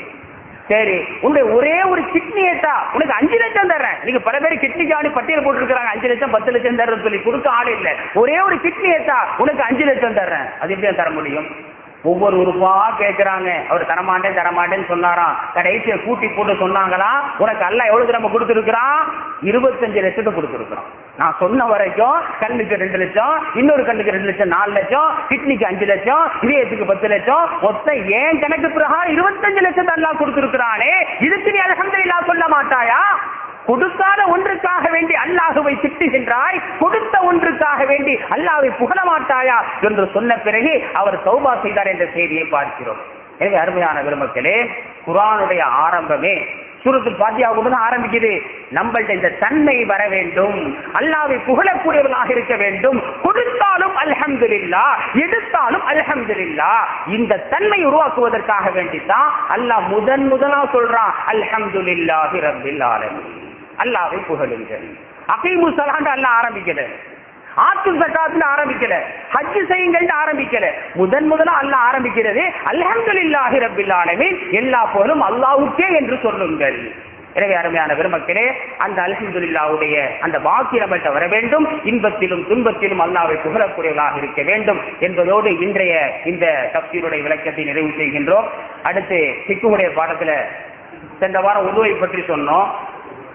ஒதுவை முறிக்கக்கூடிய விஷயங்கள், ஒது செஞ்ச பிறகு ஒதுவை முறிக்கக்கூடிய விஷயங்கள் ஷாஃபி மதுஹப் பிரகாரம் 4 விஷயம் ஒதுவை முறிச்சிடும். முதல் விஷயம் என்ன? மலஜலம் கழிப்பது. மலஜல உறுப்பிலிருந்து ஏதாவது பொருள் வெளியாகிவிட்டால் ஒது முறிந்துவிடும். அல்லாஹ் குர்ஆன்ல சொல்றான், அவ் ஜா அஹதும் மின்கும் மினல் காயிதி, உங்கள ஒருத்தவரே மலஜலம் கழித்து விட்டு வந்தால் ஒது செய்ய வேண்டும் அல்லாஹ்வுடைய கட்டளை இருக்கு. எனவே மலஜல துவாரத்திலிருந்து எது வந்தாலும் ஒது முறிந்துவிடும். அதேபோல் பெருமானார் ஸல்லல்லாஹு அலைஹி வஸல்லம் சொன்னாங்க, லா துக்பலு ஸலாத்து மன் அஹதஸ ஹத்தா யதவல்ல. சிறுதொடக்கு ஏற்பட்டால் அல்லது பெருதொடக்கு ஏற்பட்டு விட்டால் அவர் சுத்தமாகின்ற வரை அவர் தொழுதால் தொழுகை அல்லாஹ் ஏற்றுக்கொள்ள மாட்டான். தொடக்கு ஏற்பட்டு விட்டால் உடனடியாக சுத்தம் செய்ய வேண்டும், சுத்தம் செய்த பிறகுதான் தொழ வேண்டும். இன்னொரு ஹதீஸ் ரசூலுல்லாஹ் சொன்னாங்க, இதா ஃபஸா அஹதுக்கும் ஃபல்யதவல்ல, உங்கள் ஒருவருக்கு காற்று பிரிந்து விட்டால், இதுல வெட்கமே இல்லை, ரசூலுல்லாஹ் வெட்கப்படாம தான் ரசூலுல்லாஹ் சஹாபாக்கள் சொன்னாங்க, காற்று பிரிந்து விட்டால் நீங்கள் ஒது செய்து கொள்ளுங்கள். இன்னைக்கு சில இடத்துல பார்த்திருக்கிறோம், சட்டம் தெரியல, காற்று பிரிந்த பிறகு அப்படியே போய் சொல்லக்கூடிய மக்கள். சட்டம் தெரியல, நானும் ஒது செஞ்சுட்டு வந்துட்டேனே, காலையிலிருந்து மகரிப் வரைக்கும் அவர் இருக்கிறார், பல முறை காற்று பிரிந்து விட்டது, அவருக்கு சட்டம் தெரியல, அதோட போய் ஒது செய்கிறார். காற்று பிரிந்து விட்டால் ஒது செய்யுங்கள். இது முதல் காரணம். இது எல்லாமே திரும்பிதில் வரக்கூடிய ஹதீசுகள். 2வது காரணம், நம்முடைய அறிவு நீங்கி விடுவது. ஒது செய்த பிறகு நம்ம அறிவு போயிடுச்சு. ஒண்ணு பைத்தியத்தினால், பைத்தியம் முடிச்சிருச்சு, அல்லது மயக்கம் ஏற்பட்டு மூர்ச்சியாக விழுந்துட்டா, மயக்கம் ஏற்பட்டுருச்சு, அல்லது நல்லா தூங்கிட்டான். இப்படி இந்த 3 காரணத்தினால, பைத்தியத்தினால, மூர்ச்சையினால, மயக்கத்தினால அல்லது தூக்கத்தினால நம்ம அறிவு மழுங்கி விட்டால் அப்பயும் ஒழு முறிஞ்சிடும். ஒது செஞ்ச பிறகு பைத்தியம் ஆயிட்டான், ஒழு முறிஞ்சிடும். ஒது செஞ்ச பிறகு மூர்ச்சி ஆயிட்டான், மயக்கம் ஆயிட்டான், மயக்கம் பிடிச்சு கீழே விழுந்துட்டான், ஒழு முறிஞ்சிடும். தூங்கிட்டான், ஒழு முறிஞ்சிடும். இந்த தூக்கத்துல மட்டும் ஒரு விஷயத்தை விலகி கொள்ள வேண்டும். எந்த தூக்கம் ஒழுவ முறிக்கும் சொன்னா, நாம் நல்லா உட்காந்துட்டோம், பயானுக்கு வந்தாதான் நல்லா தூக்கம் வருங்க. ஜும்மா பயானுக்கு போயிட்டு அதை விட சூப்பர் தூக்கம் வரும். அது சைத்தானுடைய வேலை. பள்ளியில ஒழு செஞ்சு உட்காந்துட்டோம், நல்லா தூங்குறோம், அப்ப ஒழு முறியாது. நல்ல சிரமமா உட்கார்ந்துக்கிட்டு தூங்குனா ஒழு முறியாது. ஆனா தூங்கி என்ன பண்ணா இப்படி ஆடுவோம் பார்த்தீங்களா, அப்படி ஆடினதுல அவனுடைய இந்த பித்தட்டு பாகம் இருக்குல்ல, அது தூக்கிடுச்சு. இப்படி நான் மேல தூக்கிடுச்சு, அப்போ ஒழு முறிஞ்சிடும். காற்று பிரியல, மனஜலம் கழிக்கல, தூங்கிக்கிட்டு இருந்தான், இப்படி ஆடிக்கிட்டே இருந்தான், ஒழு முறியல. இப்படி ஆடும் போது அவனுடைய பின்பாகம், உட்காரும் இடம் இருக்குல்ல, பின்பாகம் அது லேசா தூக்கிடுச்சுன்னு சொன்னா ஒழு முறிஞ்சு விடும். எனக்கு தான் காற்று பிரியலையே இல்ல, அந்த பாகம் தூக்கிட்டாலே ஒழு முறிஞ்சு விடுவதாக பெருமானார் ஸல்லல்லாஹு அலைஹி வஸல்லம் சொல்றாங்க. இது உட்கார்ந்து தூங்குவதனுடைய சட்டம். அது மாதிரி படுத்து தூங்குறான், படுத்து தூங்கிட்டாலே ஒழு முறிஞ்சிடும். ஏனென்றால் பெருமானார் ஸல்லல்லாஹு அலைஹி வஸல்லம் சொல்றாங்க, இந்த 2 கண்ணு தான் அல் ஐனானி விகாஉஸ் ஸஹீஹ், இந்த 2 கண்ணு தான் நம்முடைய உடல் உறுப்புகளை கட்டுப்படுத்தி கொண்டிருக்கிறதா. எப்ப கண்ணு திறந்திருக்கோ உடல் உறுப்பு நம்ம கட்டுப்பாட்டுல. மலஜலம் போனா நமக்கு தெரியும், காற்று பிரித்தால் தெரியும். இந்த 2 கண்ணு மூடி விட்டால் நம்ம கட்டுப்பாடு நம்ம கையில இல்ல. காத்து போச்சா இல்லையா, மலஜலம் போச்சா இல்லையா ஒண்ணுமே தெரியாது. எனவே ஒது முறிந்துவிடும். விழித்திருக்கும் போது கட்டுப்பாடு உன் கையில, எனவே ஒது முறியாது. தூங்கும் போது கட்டுப்பாடு உன்னை விட்டு நீங்கி விடுகிறது, எனவே ஒது முறிந்துவிடும் பெருமானார் ஸல்லல்லாஹு அலைஹி வஸல்லம் சொன்னார்கள். மூன்றாவதாக அந்நிய பெண்ணை தொடுதல். அந்நிய பெண் சொன்னா மகரமான பெண் அல்லாத எல்லா பெண்களும், மனைவியாக இருந்தாலும் சரி அல்லது நமக்கு சொந்த பந்தம் இல்லாத பெண், மகரம் இல்லாத பெண்களை ஒருத்தர் தொட்டுட்டான்னு சொன்னா 2 பேருக்கும் ஒழுங்கு முறிஞ்சிடும். தொட்டவனுக்கு ஒழுங்கு முறிஞ்சிடும், அந்த பெண்ணுக்கு ஒழுங்கு முறிஞ்சிடும். ஏண்டா அல்லாஹ் தஆலா குர்ஆன்ல சொல்றான், அவுலாமஸ்துமுன் நிசா, நீங்கள் பெண்களை தொட்டால் ஒது செய்து கொள்ளுங்கள். குர்ஆன்ல வரக்கூடிய வாசகம். இப்னு உமர் ரலியல்லாஹு சொல்வாங்க, வமன் கப்பல இம்ராஅத்தஹு வஜஸ்ஸஹா பியதிஹி ஃபஅலைஹில் வுது. ஒருவன் தன்னுடைய மனைவி அல்லது அந்நிய பெண்ணை தொட்டு விட்டான் என்று சொன்னால் அவன் ஒது செய்து கொள்ள வேண்டும். ஆனால் ஒரே ஒரு விதிவிலக்கு, நம்ம நகம் அவங்க மேல பட்டுருச்சு அல்லது அந்த பெண்ணுடைய பல்லை தொட்டுட்டோம், நம்ம கையால பல்ல தொட்டோம் அல்லது முடியை தொட்டோம். நகம், பல்லு, முடி, இதுல ரத்த ஓட்டம் இருக்காது பார்த்தீங்களா, அதனால ஒழு முறியாது. தொட்டா ஏன் ஒழு முறியுதுன்னு சொன்னா, மனைவியையோ மற்ற பெண்களையோ தொடும் போது சைத்தான் தானே கெட்ட ஊசலாட்டங்கள் ஏற்படும், அதனாலதான் ஒழு முறியுது. அந்த ஊசலாட்டம் ஏற்பட்டாலும் ஏற்படவில்லை என்றாலும் தொடும்போது அந்த மாதிரி ஒரு வாய்ப்பு இருக்குது, ஒழு முறிஞ்சிடும். ஆனால் நெகம், பல்லு, முடி இதுல தொட்டா யாருக்கு உணர்வே இருக்காது. எனவே இந்த 3 உறுப்பை தொடும் போது ஒழு முறிவதில்லை. இந்த 3 உறுப்பு அல்லாத மற்ற உறுப்புகளை தொட்டு விட்டால் ஒழு முறிந்துவிடும். அதே மாதிரி மகரமான பெண்ணை தொட்டா ஒழு முறியாது. நம்ம அம்மாவை போய் தொடுறோம், கெட்ட எண்ணம் வருமா? நம்ம அக்காவை லாத்தாவை போய் தொடுறோம், கெட்ட எண்ணம் வருமா? அப்போ ஒழு முறியாது. மகரமான பெண்களை தொடும்போது அது கெட்ட எண்ணம் வராத காரணம் ஒழு முறிவதில்லை. அது மாதிரி சின்ன குழந்தை, கொஞ்சம் குழந்தை, அதை போய் தொடும்போது யாரும் கெட்ட எண்ணம் வருமா? இன்னைக்கு சில சைத்தான்கள் இருக்கு, 3 வயசு குழந்தை 4 வயசு குழந்தையோடு தவறு செய்யக்கூடிய சைத்தான்கள் இருக்கு, அது வேற. பொதுவான சட்டம் என்னன்னா, சின்ன குழந்தையாக இருக்கு, கொஞ்சம் கூடிய குழந்தை, அந்த மாதிரி குழந்தையை தொட்டாலும் என்ன செய்யாது, ஒழு முறியாது. 4ஆவதாக இதை சொல்லி முடிச்சிடுறேன். ஒரு மனிதன் தன்னுடைய மறைவிடத்தை தொட்டால், ஒரு ஆணோ ஒரு பெண்ணோ மறைவிடத்தை தொட்டால், தன்னுடைய உறுப்பா இருந்தாலும் சரி அடுத்தவருடைய உறுப்பாக இருந்தாலும் சரி, மறைவிடத்தை தொட்டால் ஒழு முறிந்து விடும். பெருமானார் ஸல்லல்லாஹு அலைஹி வஸல்லம் சொன்னாங்க, சட்டங்களை சொல்லும் போது ரசூலுல்லாஹ் வெட்கப்பட்டதே இல்லை. ரசூலுல்லாஹ் எந்த அளவுக்கு வெட்கப்படுவாங்கன்னு சொன்னா, ஒரு பாலிகத்தான பெண், ஒரு கன்னி பெண் வெட்கப்படுவதை போல் ரசூலுல்லாஹ் வெட்கப்படுவாங்க. ரசூலுல்லாஹ் எந்த அளவுக்கு வெட்கப்படுவாங்க, ஒரு கன்னி பெண் எப்படி வெட்கப்படுவார்களோ அந்த மாதிரி வெட்கப்படுவாங்களாம். ஆனா சட்டத்தை சொல்லும்போது தெளிவா சொல்லுவாங்க. சஹாபாக்கள் சொன்னார்கள், இதா மஸ்ஸ அஹதுக்கும் தக்கரஹு ஃபல்யதவல்லா, உங்களில் ஒருவர் மறைவிடத்தை தொட்டால் ஒது செய்து கொள்ளட்டும். ரவாஹு திர்மிதி. ஒரு கேள்வி கேட்டிருக்கிறாங்க, இந்த 4 காரியம் தான் ஒழுவு முடிக்கக்கூடிய விஷயம். இந்த கேள்விக்கு பதில் சொல்லி முடிச்சிடுறேன். அதாவது, ஒரு பெண் நெகப்பாலிசோ உதட்டு பாலிசோ அணியலாமா அப்படிங்கிற கேள்வி கேட்டிருக்கிறாங்க. சந்தேகங்களை கேட்கணும்னு சொல்லிக்கிறோம். அதுல ஒரு கேள்வி இந்த வாரம் வந்திருக்கு, ஒரு பெண் நெகத்து பாலிசையோ அல்லது உதட்டு பாலிசையோ அணியலாமா? பதில் என்னவென்றால், பெண்ணுக்கு நெகத்து பாலிஸ் அணிவதற்கு மார்க்கத்தில் அனுமதியே கிடையாது. ஏனென்றால் ஒது செய்வதை தடுக்கக்கூடிய முக்கியமான காரணி நெகத்து பாலிஸ். நெகத்து பாலிசை போட்டோன்னு சொன்னா அது கீழே தண்ணி போகாது, அப்ப நெகத்துல தண்ணி படாது. ஒது செய்யும் போது ஒரு இடத்தை கழுகப்படலன்னு சொன்னா ஒது கூடாது, அந்த ஒழுவோடு தொழுந்தா தொழுகை கூடாது. இந்த அளவுக்கு சொன்னா ஒரு பெண் அவன் தொழுகவே இல்லை, வீட்டுல குளிப்பு கடமை ஆயிடுச்சு. கல்யாணம் பண்ண பெண்ணா இருந்தா குளிப்பு கடமை ஆயிடுச்சு. குளிப்பு கடமையான பெண் குளிப்பது கடமை. குளிக்கும் போது நெகத்து பாலிசை போட்டுக்கிட்டு குளிச்சா குளிப்பே உண்டாகாது. எந்த வீட்டில் குளிப்பு கடமையான பெண் இருக்கிறாள், குளிப்பை நிறைவேற்றவில்லையோ அந்த வீட்டுக்கு ரஹ்மத்தான வானவர்கள் வரமாட்டார்கள். பல கிராமங்கள்ல பெண் நெகத்து பாலிசை போட்டு தீட்டி வச்சிருக்கிறாங்க, குளிப்பார்கள், குளிப்பு உண்டாகாது, தீட்டோட இருப்பாங்க. அல்லாஹ் காப்பாற்ற வேண்டும். அந்த நேரத்தில் மௌத்து வந்து விட்டால் தீட்டோடு மௌத்தாகின்றார். அல்லாஹ் பாதுகாக்கும். நெகத்து பாலிஸ் போடுறதுக்கு பெண்களுக்கு அனுமதியே இல்லை. நெகத்து பாலிஸ் போட்டுட்டா ஒதுவும் கூடாது, குளிப்பும் கூடாது. எது வரைக்கும் அந்த பாலிசை சுத்தமாக எடுக்கின்றவரை. உதட்டு பாலிசின் சட்டம் என்னவென்றால், உதட்டு பாலிஸ் அப்படி இல்லை, போட்ட பிறகு தண்ணியை கொண்டு கழுவிட்டா போயிடும். எனவே உதட்டு பாலிசாக இருந்தாலும் சரி, பவுடர் போடுவதாக இருந்தாலும் சரி, நறுமணம் பூசுவதாக இருந்தாலும் சரி, பூ வைப்பதாக இருந்தாலும் சரி, வீட்டுக்குள் இருக்கும் போது கணவனுக்கு மட்டும் முன்னால் செய்து காட்டலாம். வெளியில போகும்போது உதட்டு பாலிசு போடுறதோ, பவுடர் போடுறதோ, நறுமணம் பூசுறதோ, பூ வைக்கிறதோ பெண்களுக்கு ஹராமாக்கப்பட்டிருக்கு. இது நீங்க சமுதாயத்தில் தெரியல. வீட்டுக்குள்ள ஏனோதானான் இருப்பாங்க, வெளியில போனாதான் அத்தனை சோதனைகளும். மார்க்கம் சொல்றது வீட்டுக்குள்ள கணவனுக்கு முன்னால் அலங்கரித்து காட்டு, பூ வையி, நறுமணத்தை பூசு, பவுடரை பூசு, உதட்டு பாலிசு கூட போட்டுக்க. ஆனா வெளியே போகும்போது நறுமணம் இருக்கக்கூடாது.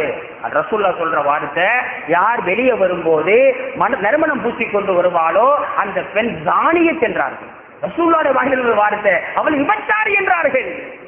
ரோட்ல வரும்போது பூ வைத்துக் கொண்டு வந்தால், தொழு வர்றாங்க, தைக்காலுக்கு வர்றாங்க, அதுக்கு அதே சட்டம் தான். நான் தொழுவதானே போறேன், இல்லை. வெளியே வரும்போது நறுமணம் பூசுவது ஆண்களுக்கு மட்டும்தான் சொல்லத்தாக்கப்பட்டிருக்கு. பள்ளிக்கு வர்றோம், ஜும்மாக்கு வர்றோம், தைக்காலுக்கு வர்றோம், நறுமணம் பூசி கொண்டு வரலாம் ஆண்களுக்கு. ஆனா பெண் வீட்டை விட்டு வெளியே வரும்போது நறுமணம் பூசக்கூடாது, பூ வைக்கக்கூடாது, பவுடர் போடக்கூடாது, உதட்டு பாலிஷ் போடக்கூடாது, கண்ணுக்கு சுர்மா இடக்கூடாது. சுர்மா போடுறது சுன்னத்து, வீட்டுக்குள்ள மட்டும்தான்.